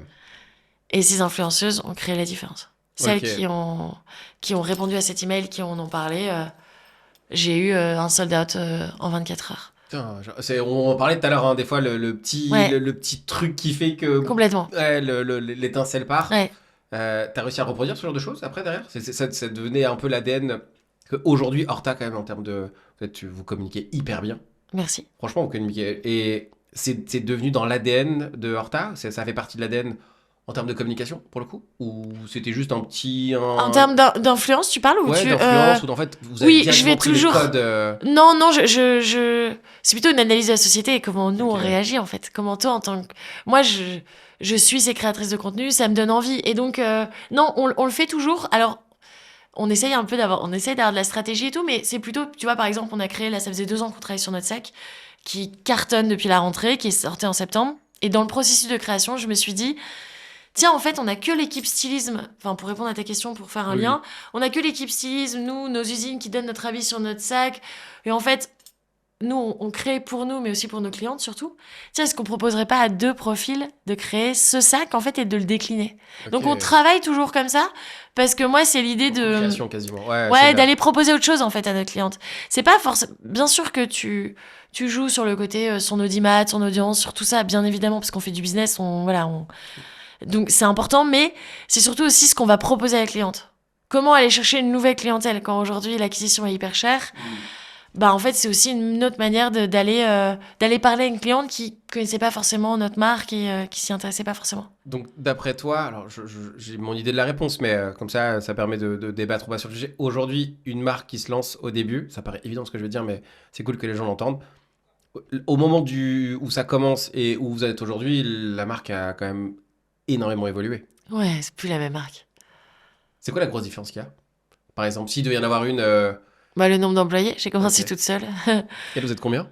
34. Ok. C'est dur à gérer, 34 personnes? En tout cas, c'est difficile en tant qu'entrepreneur d'avoir ces... C'est dur à gérer, je pense, de dire, en fait, ça a été un défaut et c'est aussi pour ça mon manque. Je t'ai répondu à ta première question lors de l'ouverture de ce podcast, c'est qu'est-ce qui t'a manqué comme skills? Ouais, le côté académique. Côté académique. En fait, moi, je crois en la vie. Je suis hyper joyeux. Je crois vraiment que effectivement, si tu travailles, alors il faut aller un peu plus loin, mais dans les grandes lignes. Et donc, je me suis dit, j'y vais et puis on verra après, tu vois. Ok, on se lance et puis on voit ce qu'il prend. Et en fait, selon ce qu'il prend, bah, en fait, je m'adapte et on verra bien. Et donc, j'avais des ambitions, mais j'avais pas des ambitions en me disant, voilà, dans 3 ans, je vends, dans 6 ans, je fais ci, Ouais, je fais mon exit, je sais où est-ce que je vais, je sais où est-ce que je sors. Okay. Et parallèlement, j'ai aussi on vit tous des choses dans notre vie privée, etc. Donc en fait, c'est un peu, je me suis réveillée un jour, je me suis dit, waouh. Ouais, tout ça. Ah, c'est plus une barque, en fait, c'est un paquebot à gérer. Tu vois, donc c'est pas que c'est dur, c'est que j'en ai pris conscience, en fait. Et donc, Est-ce qu'on peut parler chiffres aujourd'hui? Est-ce qu'on peut dire hors taxe que ça génère ou pas? Ou c'est... bien sûr. Ouais, ça génère, c'est Ouais. quoi en termes de CA aujourd'hui C'est hors taxe? 6 millions de CA. Ok. Il y a vocation à aller chercher Il y a vocation à aller chercher plus, et d'être bien sûr. partout en Europe. Je suppose que c'est une marque européenne. C'est une marque européenne, ouais, d'être partout en Europe et plus si affinité. On va faire une petite. On va revenir là-dessus, sur le côté un peu européen, mais tu parlais de petite perso, donc là tu m'as ouvert une fenêtre. Et je sais que, connaissant un peu le sujet, moi je sais ce qui s'est passé, mais qu'est-ce qui s'est passé à ce moment-là? Qu'est-ce qui a été un peu compliqué à gérer? En tout cas, qu'est-ce qui s'est passé dans cette aventure qui fait que quand on se retourne, on s'aperçoit qu'on a accompli beaucoup plus que ce qu'on aurait pu imaginer à titre perso et à titre pro pour le coup. Mon associé, Gauthier, Goth pour les Qui est ton intimes, mari justement, aussi. qui est mon mari, partenaire de vie, partenaire business, et tombé malade en mai 2020 Ok. d'une leucémie. Donc une leucémie, c'est important de le préciser Ouais. parce que moi je ne savais pas ce que c'était. C'était un cancer du sang. En stade, donc c'était en plein Covid, et il a été diagnostiqué d'un cancer du sang. Comment ça se diagnostique aussi? Je pense que c'est Ouais, non, hyper important d'en important. parler. Je sais quand j'étais venu à Bold, il y avait même. Je sais que tu étais hyper attentive à toutes les sollicitations. Il y avait une dame qui avait un livre, je me rappelle.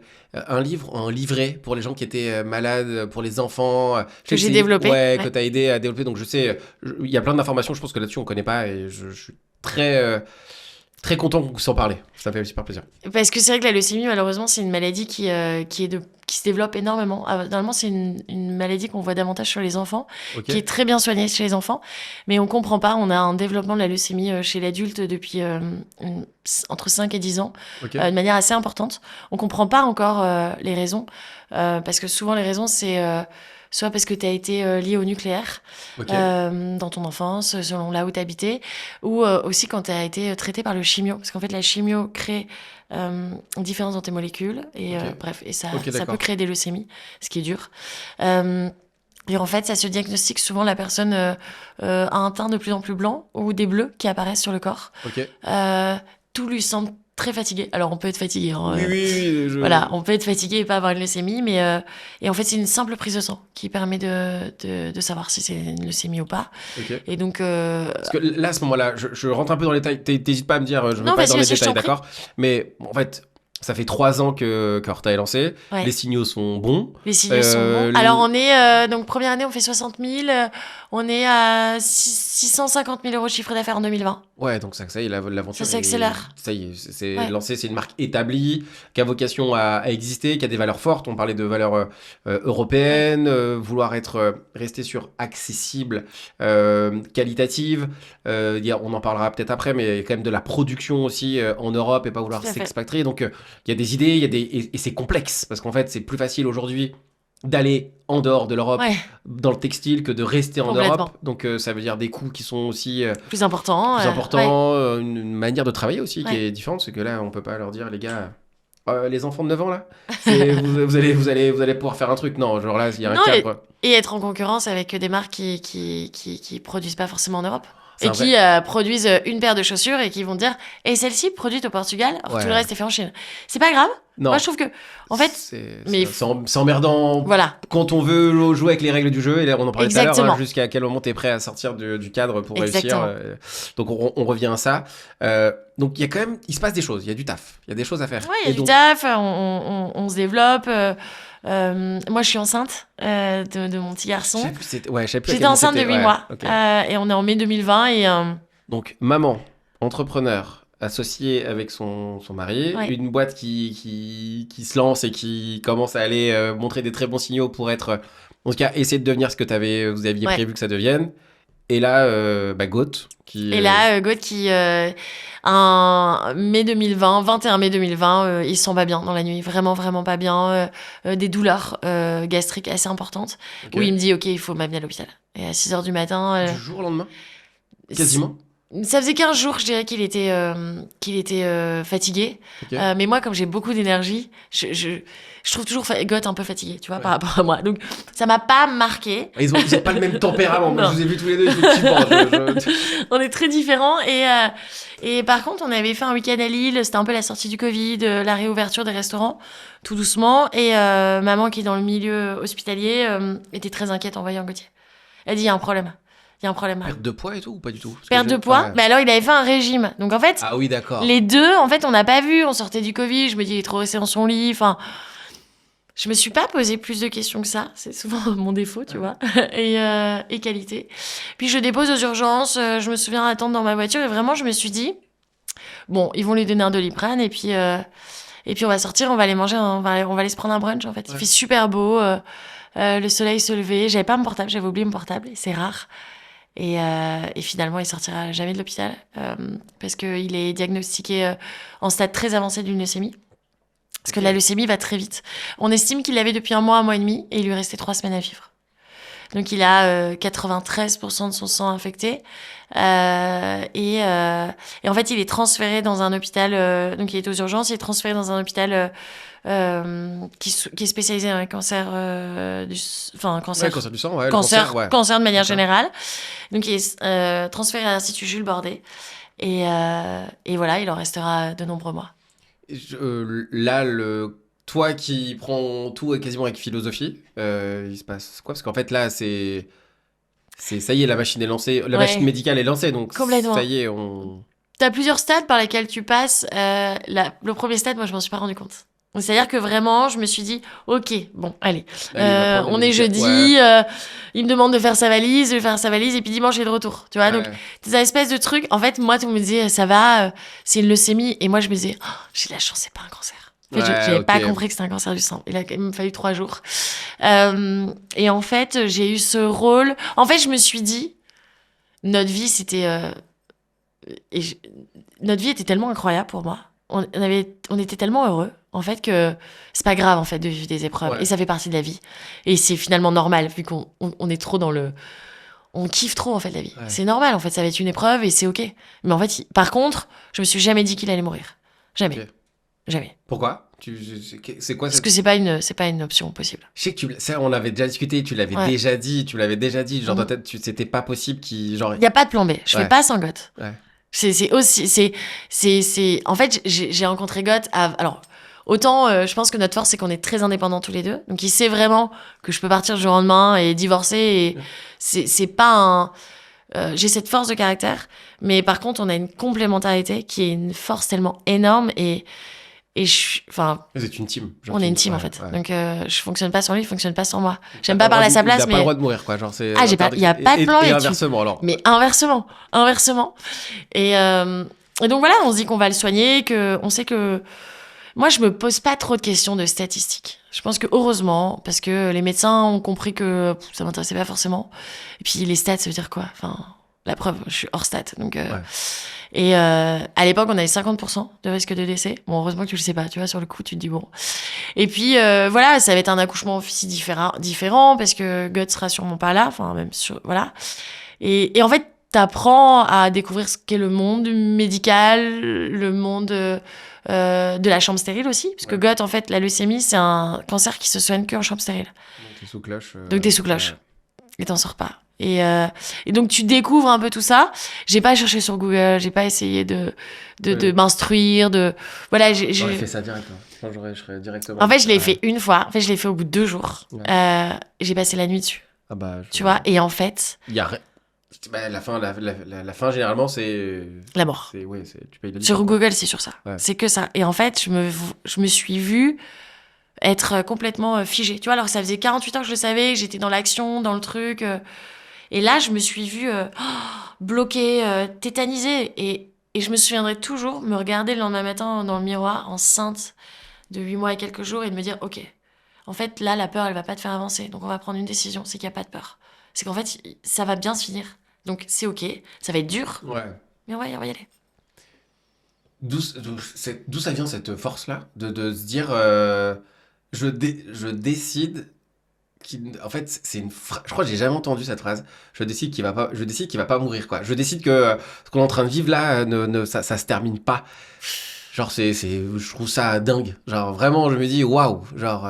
Parce que je crois à la visualisation, je crois à la force mentale, je crois à tout ça. Et je crois qu'en projetant du positif, le positif arrive. C'est pas tous les... Attention, c'est pas magique. Hein, c'est pas magique. Il y a plein de fois où bien sûr que j'ai eu peur et que mais on va tout faire pour que ça marche. Et en fait, j'ai compris aussi que les médecins, ils étaient là pour soigner Goth de manière médicale. Ouais. Et moi, j'étais là pour soigner le mental. Ok. Et donc, j'avais une place, ce qui me rassurait. C'est que j'avais ma place et je savais ce que je devais faire. J'étais dans le programme et donc je trouvais des solutions. Bon, je suis assez bonne dans ça en plus. Donc, il fallait que je trouve des solutions sans cesse. C'était quoi les solutions que tu trouvais? Les solutions, c'est par exemple... on a très vite su que Goth ne pourrait plus manger. Enfin, les premiers jours, il se faisait livrer. Tu vois, des repas, il se faisait livrer par Uber Eats, par Deliveroo sur les cités. Et au bout de 3 jours, les médecins ont tout interdit parce que risque de bactéries d'extérieur.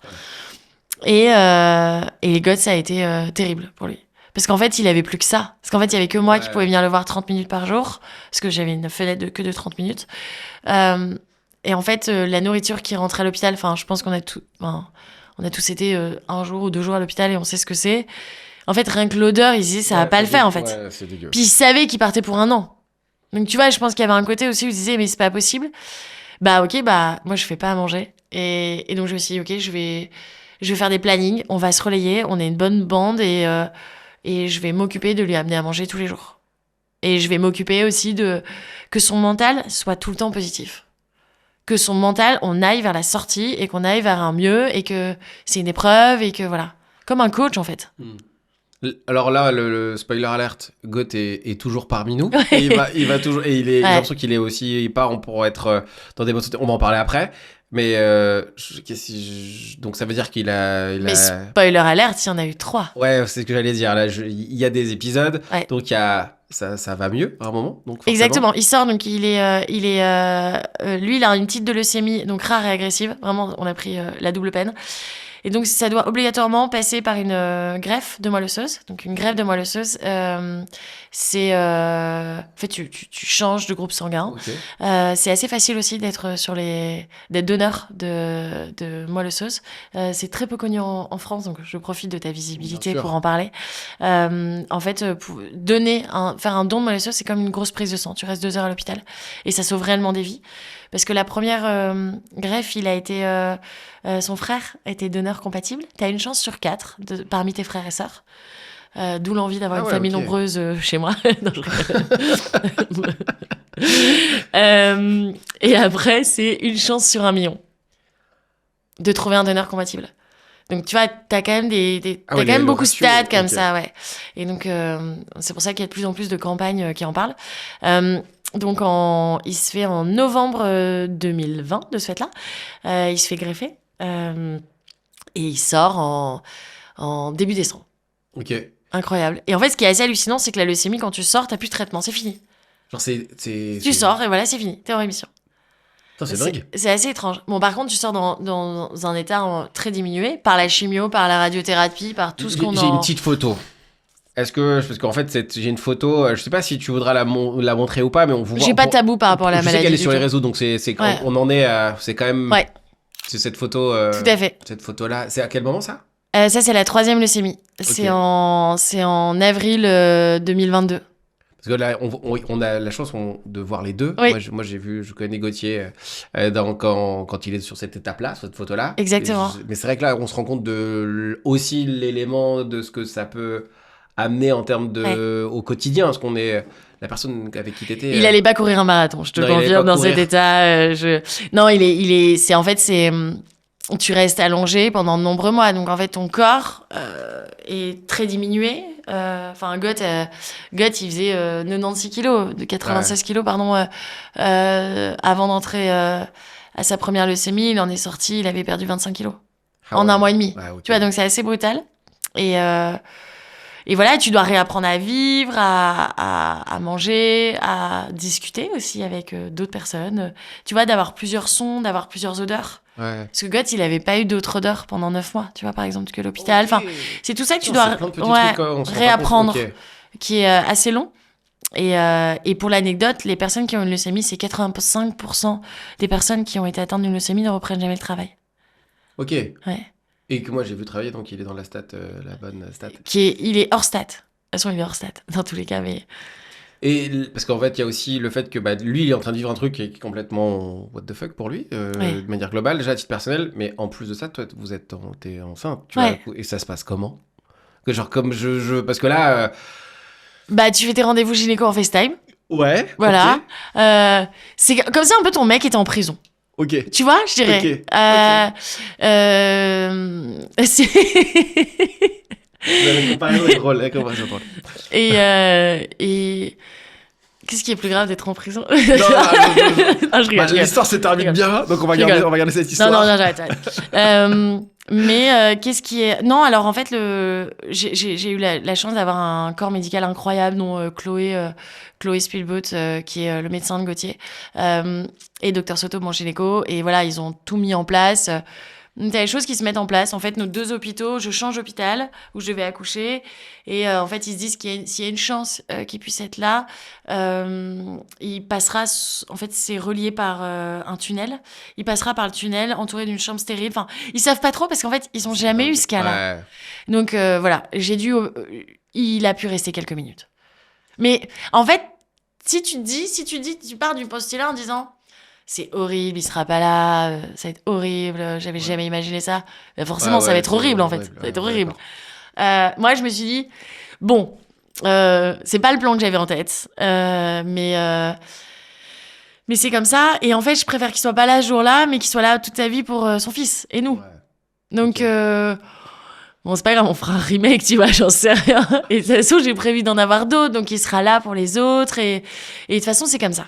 Il y a un truc qu'il faut dire aussi, alors ça je le savais avant de découvrir ton histoire, mais que quand on a un cancer ou on peut plus avoir d'enfants. Donc en fait, il y a quand même plein de trucs un peu galères, bon complètement galères, mais il y a quand même une part de chance de dingue. Il y a une part de chance de dingue, alors qu'il faut créer encore ta part de chance, un peu comme l'entrepreneuriat, c'est qu'en fait, ils me disent pas qu'il va devenir stérile. Ils le disent pas à Gauthier non plus. Non. Et donc, en fait, le cas de Gauthier était trop important. En fait, il était trop avancé dans la maladie. Donc, leur priorité, c'est de soigner. C'est pas d'anticiper des choses, etc. Hasard assez incroyable, je découvre qu'il va devenir stérile par une connaissance au bout de 48 heures. Et en fait, j'en fais un combat. Ouais. Et en fait, c'est nous qui décidons de garder. Oui, puis c'est moi qui vais à l'hôpital, qui vais aider pour le pot, qui vais dire ok, faut le déposer dans sa chambre parce qu'en fait eux ils savent pas comment faire, ils ont jamais. Tu vois, et donc tu prends une place comme ça, t'es dans l'action en fait. Tu aides, tu trouves des solutions. Et on gagne. Ils nous disent c'est impossible, vu son état. Et voilà. Et là on a réussi à congeler. On a 9 enfants à l'hôpital et une équipe de foot. Et en fait c'est assez fou parce que en fait on avait gagné un premier combat. Tu vois, avant de commencer la maladie. Et aussi, on se disait, OK, on va... En fait, les stats ne veulent rien dire. C'est la preuve, c'était impossible. Donc, ça te motive comme ça. La première fois, il arrive à en sortir, de sortir de l'hôpital, pour le coup. Tout à fait. Et 2 fois, 3 fois. Et donc, on est en novembre 2021 quand il sort. On fait l'erreur. Horta explose à ce moment-là. Explose. Et entre 2020 et 2021. Et là, on fait l'erreur de ne pas partir en vacances entre deux. Tu vois, où tu sais, tu te dis, OK... il est sorti en novembre, le temps qu'il se remette. Lui, il est à la maison. Moi, je suis vraiment dans un tunnel. Je prends 4 jours de congé mat, mais je fonce. C'est pas grave. Voilà, la vie est de retour. On profitera après. Non, faut profiter tout le temps, tout de suite. Faut prendre les opportunités quand elles sont là. Puis en fait, on décide de partir en juillet 2021 en vacances. On prend quand même 1 mois. Et la veille, je suis à Paris en plein shooting. Et j'ai un appel de Gauthier qui m'annonce qu'il est atteint de nouveau d'une leucémie et que la même ou... la même okay. La même, ouais, rare et agressive, et qu'on a rendez-vous avec les médecins dans les prochaines 24 heures. Donc, reparti pour le même protocole. Ok. Ouais. Alors non, on repart pas sur le même protocole parce qu'en fait quand ça a pas marché une fois, ça veut dire que ça marchera pas. Okay. Et donc, il y a un nouveau traitement qui venait de sortir en Europe, d'où l'importance des dons. Tu vois, on a souvent l'impression, on ne sait pas où va notre argent. Par exemple, là, c'est arrivé en Europe 4 mois avant. Et donc, il est soigné avec un processus américain. Et ce qui fait qu'il n'est plus en chambre stérile. Donc, je sais pas, ça rend les choses un peu différentes. Tu vois, c'est beaucoup plus facile. Ouais. Parce que je ne pouvais pas rentrer dans l'hôpital avec mon fils, déjà. Donc, tu vois, les allers-retours. T'as un bébé... Ouais. T'as un bébé, t'as un nourrisson. Tout est plus compliqué. Tu vois, tu peux le faire attendre sur le parking, il y a quelqu'un. Enfin, oui. Tout est compliqué. Et donc là, sauf la greffe, parce qu'il faudra passer par une greffe. Puis en fait, t'as des nouvelles qui te portent. Tu trouves un donneur, tu t'avances en fait. Tu peux plus être La personne Non. qui a donné la... Ah ouais, Ouais, ok. donc, faut trouver une chance ok, sur un million. ok. On l'a. C'est une femme. Les médecins ne voulaient pas forcément que ce soit une femme au niveau des chromosomes, mais ils acceptent parce que c'est la seule solution qu'ils ont. Et donc, on se dit, ok, on y va, avec des stats qui sont vraiment pas bonnes. Et là, ils te disent les stats, par contre. Là, ils disent, voilà, vous avez 30% de chance de vous en sortir. Voilà, C'est toujours mieux que... C'est toujours mieux que zéro. Ouais. Voilà. Et en fait, enfin, voilà, on avait 70%, on avait 70%, pardon, je mélange entre 70 et 70. 70% de chances qu'il n'y ait jamais de rechute. Donc en fait, ça veut rien dire, tu vois. On l'a eu 2 fois. Donc, Et en fait, t'avances, c'est surtout de ne pas avoir pris de vacances. Parce que chaque leucémie est différente. C'est bête, mais chaque leucémie a son lot d'épreuves. C'est comme tous les cancers. Tous les cancers sont... En fait, c'est les mêmes Ouais, cancers, mais... Ok. c'est ça, en fait, tout s'est dit. Et En fait, tu découvres surtout la deuxième leucémie. Il y a une chose qui s'ouvre, c'est que les gens sont de plus en plus mal à l'aise de t'appeler. Parce qu'en fait, ils ont condamné Goth. Ok. Tu vois ? Ouais, je vois très bien. Il y a ça qui a évolué. Il y a le fait qu'en fait, on s'habitue à tout, en fait. Et donc ça, et le fait de pas avoir de vacances, surtout. Ça, par contre, ça a été très dur, bizarrement. Enfin, bizarrement, non, mais... Parce que là, il y a ça qui arrive. Et Horta, tu disais, qui est en train d'exploser. En fait, j'ai pas pris de vacances depuis 2019. Et on est en 2021. Je crois qu'on est au même stade. Sauf que j'ai pas eu de... Voilà. Ça a Mais géré, c'est pas bon. Ouais. Mais quand tu kiffes. Oui, après, je kiffais, Ouais. Mais en fait, là, on pouvait plus bouger de Bruxelles. Ouais. Tu vois, on devait Ouais, rester c'est pas la à même 30 chose, ouais, minutes bien sûr. max de l'hôpital. Donc, il y avait Ouais. plus aucun kiff, en fait, tu vois. Et puis, tout, on pouvait pas le restaurant pour Goth, on pouvait pas... Enfin, je me souviens me balader souvent en bois, parce que quand t'as un enfant, tu vas au parc. Ouais. Et j'ai jamais eu de souci à avoir les parents ensemble et tout. Bah, je souhaite à personne ce qu'on a vécu, donc vraiment aucun problème. Au contraire, j'étais heureuse pour les autres. Mais ce que je supportais plus à la deuxième leucémie, c'est les gens en vélo, par exemple. Parce que je me disais, Goth remontera jamais sur un vélo. Quand je voyais un papa ou une famille, tu vois, c'était des choses comme ça. Et te dire, ok. Et sans pause, en fait. Et là, les pauses, nous, les vacances, c'est... En plus, là, on s'était fait un programme comme d'hab. En fait, nous, on a une tradition, c'est qu'on loue une maison. Et toutes les semaines, on a des groupes de potes ou de familles différentes qui viennent. Bah, voilà. Ouais, je vois très bien. On reste là et tout le monde vient. Ouais. Donc, c'est la deuxième fois qu'on a annulé les vacances aussi, parce que ça arrivait 2 fois avant l'été. Donc, un peu un ras-le-bol de dire, ok, ça continue. Et en fait, on croyait beaucoup au deuxième traitement. Donc, pareil, c'est dur, mais c'est plutôt la fatigue qui est dure plutôt que... Ouais, de dire, putain, ça s'arrête pas, quoi. C'est Ça s'arrête pas. le dire, putain, encore, Ouais, quoi. ça s'arrête Ok. pas. Ouais. Et donc, on a eu 6 mois de pause, mais 6 mois en plus, Goth n'a pas eu le temps vraiment de se reconstruire, etc. Donc là, on est en... Donc, en fait, il refait une greffe en novembre 2022, donc pile 1 an après. Donc, jour pour jour, on vit la même chose. Il sort en décembre, voilà. Puis là, on se dit, ok, on va profiter. Donc, on est parti aux Seychelles. On a essayé de profiter, mais Goth était toujours pas bien, en fait. Tu vois, on a essayé. Il y a des séquelles encore. Des séquelles qui sont immenses. Il sait pas. Goth, par exemple, quand il sort de l'hôpital à sa deuxième, quand tu sors d'une greffe, tu peux pas marcher avant 2 mois. Enfin, c'est long, quoi. Ok. C'est très long. Et moi, en fait, parallèlement, je vis une vie complètement parallèle. C'est-à-dire qu'il y a moi, en tant qu'aidant proche, Marion, qui est à la maison, qui va voir mon mari, soit qui est à l'hôpital, soit qui est à la maison avec lui, auprès de lui. Mais Marion qui vraiment fait des talks. Enfin, moi, je me souviens, j'ai fait un nombre de talks ou de podcasts et je partais à l'hôpital juste après. Il me disait, ça va, t'as le temps? Je disais, bah non, juste, je vais être à l'hôpital avant 19h. Et tu vois, il y a ce moment de... Et moi, ça m'a porté, en fait, d'avoir cette double vie, parce que d'évoluer en tant que femme. Pouvoir sortir aussi de, de ce la quotidien maladie. D'aidant proche, ouais, ce quotidien de vieux, ouais, tu vois je vois très bien. Qui est réservé normalement à un certain... Même s'il n'y a plus d'âge aujourd'hui, malheureusement. Mais je pense que ça m'a beaucoup aidé. Et donc, je gagnais des prix improbables. Je gagnais des prix. Ouais, des bouffées d'air. Moi, j'ai une joie de vivre. Et en fait, je me disais à mes copines, oh, là, ça va pas. Parce que la vie en tant qu'aidant proche est vraiment difficile.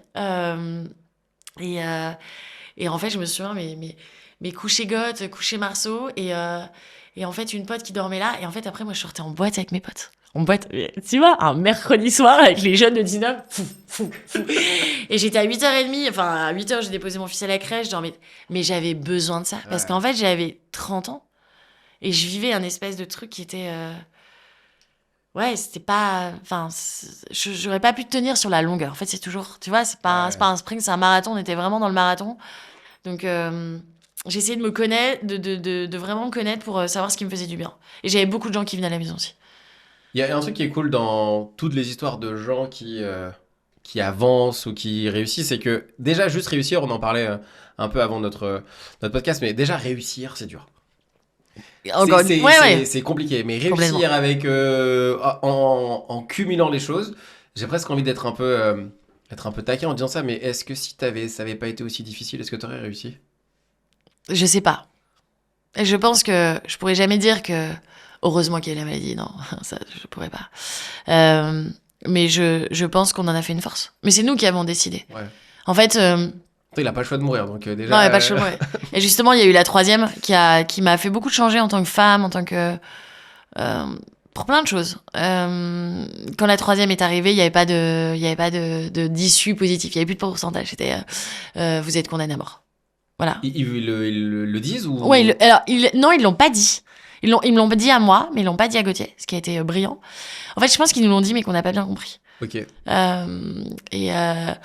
Et tu vois, ça a du plus d'être un peu limité. Tu vois, je voyais qu'ils disaient, je disais, Non, je en fait, comprends pas. c'est pas même pas question d'être limité, c'est peut-être que t'as pas envie d'y croire, en fait. Genre, et en plus, t'as plein d'exemples d'années d'avant où bah, Ouais. ils ont pas les stats, tu l'as dit, hein, hors stats. Oui, tu vois, il y a toujours une solution, en fait. Ouais. Pour moi, il y a toujours une solution dans la vie. Et là, il n'y avait pas de solution. Et en fait, ils ont quand même dit, voilà, on va faire quelques séances de chimio pour gagner du temps, on va dire. Mais on peut pas aller à la greffe. Et c'était toujours la même type de leucémie. Et la greffe, sans greffe, tu guéris pas, en fait. Et donc, c'est ça que j'ai pas compris. Et donc, j'étais avec mon board de direction, 48 heures après ce rendez-vous. Et j'ai décidé d'appeler devant mon board de direction, là, Chloé. Et je lui ai posé la question, je comprends pas... Je comprends pas, Chloé. En fait, vous me dites qu'on va pas vers la greffe et je comprends pas, en fait, où est-ce qu'on va, en fait. Ouais. Et il me dit, mais on va pas vers la guérison. Je dis, donc on va vers quoi? Il me dit, on va gagner quelques semaines, là. Donc c'est pour ça que j'ai appelé Gauthier. Il faut appeler... Parce qu'il y a un vrai sujet aussi, c'est d'avocat. D'avocat, testament. Et là, tu dois tout préparer. Donc tout ce qui est succession, tout ce qui est envie aussi au niveau de l'enterrement, etc., etc., etc. Donc c'est tous des sujets que tu Oui, évoques. généralement, tu te dis quand ça t'arrive, on aurait dû en parler avant, mais Ouais, tu le fais jamais vraiment. Donc bon, bref, la complètement. conversation, ça doit être dur, je suppose. Tu prends beaucoup de recul, tu te dis, ah, finalement, tout le monde devrait le faire, tu Ouais. vois. Tu découvres beaucoup de choses, d'administratif, Très relou. de choses hyper Ouais, particulières, tu vois. Par exemple, le choix du moi, je cercueil. venais de faire ma première levée de fonds, une toute petite première levée de fonds. Et là, on me dit qu'en fait, je dois prouver que c'est une entreprise familiale si je veux pas payer d'impôts pour la succession. Et en fait, pour prouver que c'est comment dire, Entreprise familiale. une Ouais. entreprise familiale, il faut un papier délivré par l'État. Donc moi, je lui dis, bah, c'est simple, j'ai monté seule et après avec mon mari. Donc Oui. c'est mathématique. Et qu'en fait, il faut entre 6 et 8 mois pour avoir ce document. Que même si tu fais la démarche de demander ce document pendant que Gauthier est vivant et que s'il meurt entre deux, en fait, la taxation sera pas la même.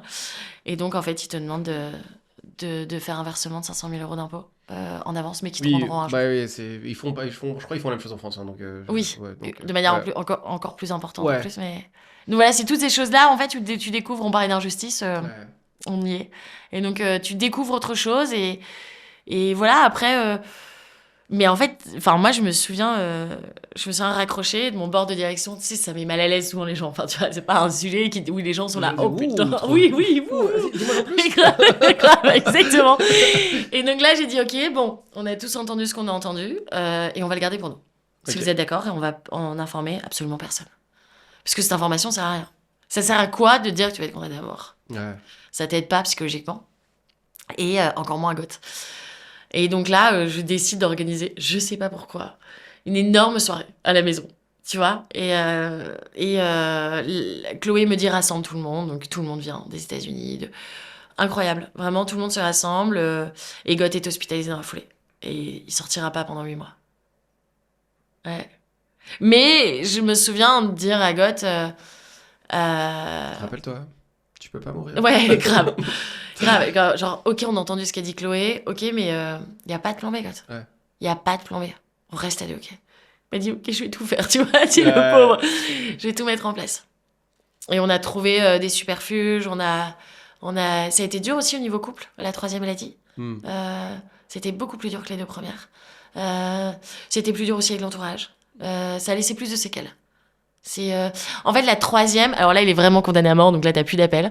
Je te parle pas de mon gang proche et de ma tribu, mais les autres, qui refont souffrir quand il ressort après.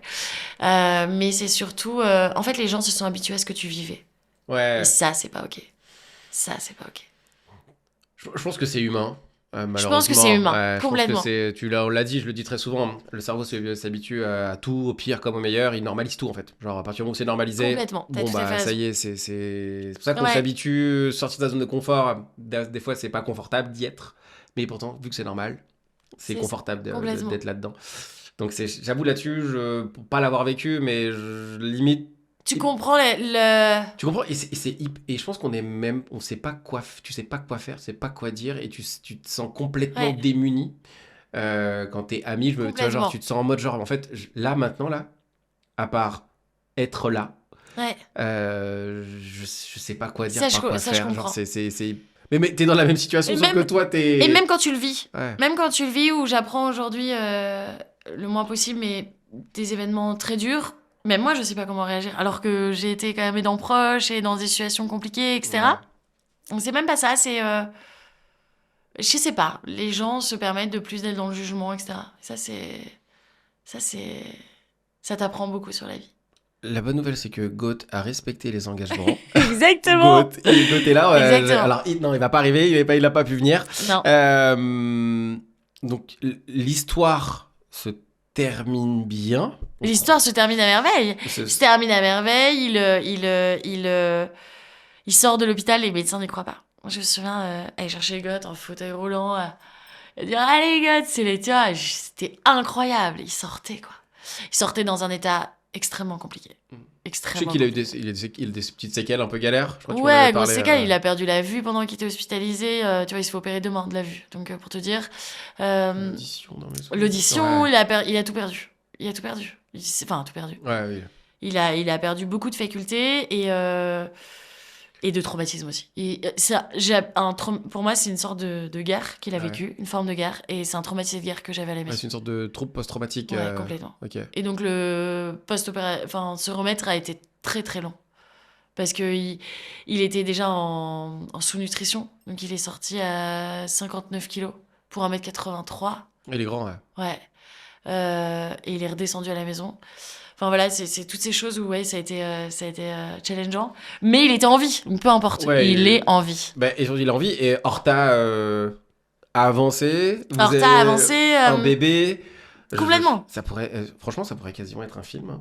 L'histoire. Il manque plus que Horta fasse 50 millions. Ouais. C'est exactement, c'est ça. Je me doute. Ouais. Je vois à peu près l'industrie, je sais à peu près les chiffres. Là, en fait, on va essayer de terminer ce podcast, cette saison de podcast avec des... Alors, pas finir, mais en tout cas, parler d'un truc, comme il y a un truc qui devient dingue. Je sais pas si tu parles souvent de Horta à titre d'organisation ou pas. Est-ce que je vais plus là-dessus ou pas ou, Oui. Tu en parles très souvent. Ouais. Là, on a beaucoup parlé on a parlé un peu de ton parcours, ton perso. J'ai l'impression qu'on l'entendait moins. Je suis moins tombé sur des trucs où vraiment on peut aller dans les détails et en parler longtemps. Et il y a une punchline. Je t'ai dit que j'en avais une citation. Alors, je vais prendre celle qui est un peu plus longue, mais alors elle est pas de moi. Je ne sais pas de qui elle est pour le moment. Peut-être que si vous savez de qui elle est, n'hésitez pas à mettre en commentaire. Et qui te représente bien. En tout cas, c'est qui je trouve qui colle bien avec ce qu'on vient de se dire. C'est chaque tempête nous enseigne des leçons précieuses et révèle une beauté insoupçonnée. Entre parenthèses, même si des fois on aimerait bien s'en passer. Ouais. Aujourd'hui, je choisis de mettre en avant les rayons du soleil qui percent les nuages. C'est la petite phrase qui ressort un peu et alors on n'avait pas préparé cette interview avant, donc j'ai l'impression qu'elle est plutôt bien choisie. Est-ce que tu es d'accord ou pas d'accord avec cette petite Il y en a une, allez, je te la dis parce que c'est la deuxième, comme ça je finis là-dessus, qui est sur ton compte Insta, c'est après la pluie, le beau temps finit toujours par revenir. Donc c'était un petit lien avec cette petite chose qui caractérise bien ton histoire, j'ai l'impression. En fait, je pense que ce soit la maladie ou les aventures entrepreneuriales ou la vie en général, en fait, t'as des problématiques qui viendront tous les jours. C'est quotidiennement des problématiques. Tu décides de comment tu vas les prendre, comment tu vas les solutionner. Euh, mais et oui, il vaut mieux en tirer. Vaut mieux beaucoup rire. Moi, le rire m'a aidé pendant ces 4 dernières années vraiment de manière assez incroyable. Euh, parce que parce qu'en fait, si la situation est trop dure, trop ou d'entrepreneuriat, moi je compare souvent ça en fait. Tu crois que tu vas jamais t'en sortir, tu es dans une problématique qui prend tout ton être, tout ce que tu es toi, t'arrives pas à te solutionner, bah voilà, faut trouver des solutions à souvent des moments où il y a très peu de solutions. Et donc et t'apprends en chemin. Et ça, je pense que d'apprendre, ça aide. Qu'est-ce que tu aimerais que les gens retiennent de notre échange? Bah, j'aimerais C'est surtout c'est qu'ils la aillent sur dernière le question. site Horta. Ouais. Ça leur donne envie d'aller sur le site Horta. Ça serait quand même réussi. Euh, Tu voudrais que qu'ils aillent pour quelle raison? Qu'est-ce qui serait une super venue, en tout cas une super intention de venir sur Horta? bah le fait de m'avoir écouté, d'avoir envie d'aller sur le site que j'ai créé, je trouve Ouais. que c'est chouette. Après le pourquoi, pour qu'ils deviennent clients. Il y a les valeurs d'Horta qui sont là. Je sais qu'on Ouais, on n'a pas parlé aujourd'hui, mais je sais que tu l'as beaucoup dit. Donc ouais, je vous invite à aller voir les autres podcasts de Marion. Mais il y a quand même genre le fait de vouloir être européen dans une industrie particulière européenne avec tout ce que ça représente, ouais. c'est pas rien quand même. Non, Je sais qu'on l'a pas trop évoqué là aujourd'hui, mais et t'as été aussi récompensé au bol. C'était un ouais, des trucs qui est revenu aussi en disant attendez, on est là, on produit ici, on fait ici, on met en valeur.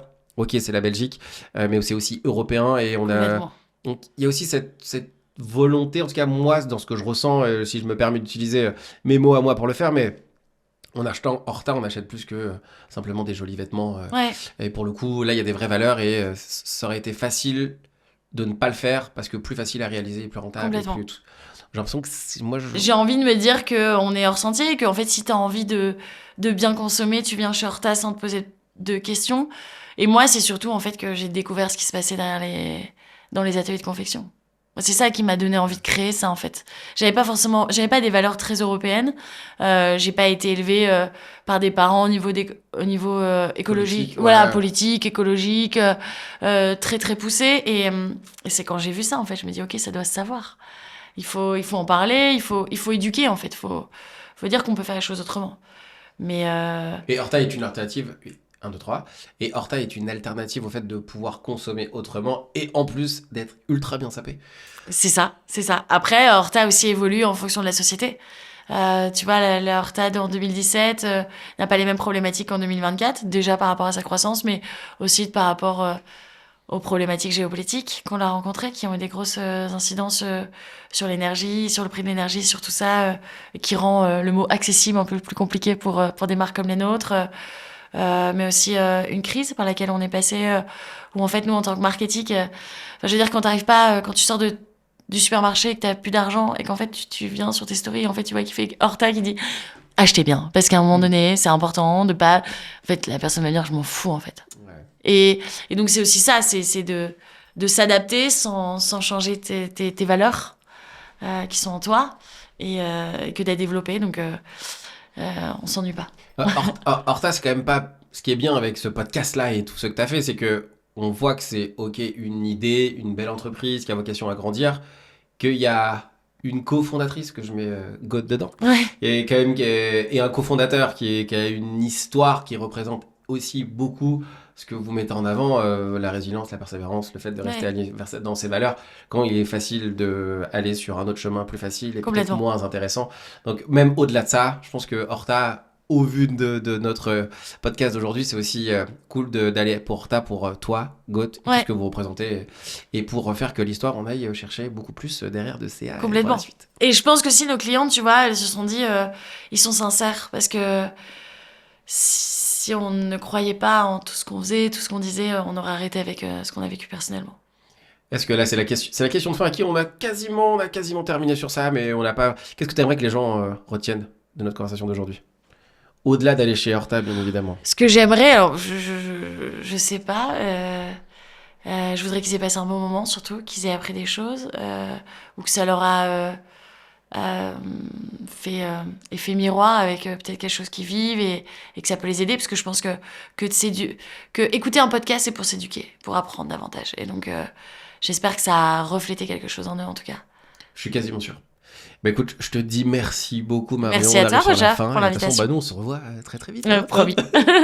Merci beaucoup. Merci à toi. Et voilà, on arrive à la fin de cet épisode de High Value Entrepreneur. Et j'espère que tu as kiffé ce moment autant que moi et que tu en ressors avec des idées concrètes, de l'inspiration pour faire avancer ton projet. Avant de se quitter, souviens-toi que le chemin de l'entrepreneuriat, c'est un marathon, pas un sprint. Alors, si ce podcast t'apporte des solutions, des déclics ou simplement l'envie d'aller plus loin, n'hésite pas à t'abonner et à partager autour de toi. Ça nous aide énormément et ça permet de faire grandir cette belle communauté d'entrepreneurs. Laisse-nous aussi un avis en commentaire. On adore avoir ton feedback pour continuer de s'améliorer et te proposer des contenus toujours plus pertinents. Sur ce, merci d'avoir été là. On se retrouve très vite pour un nouvel épisode et une nouvelle histoire.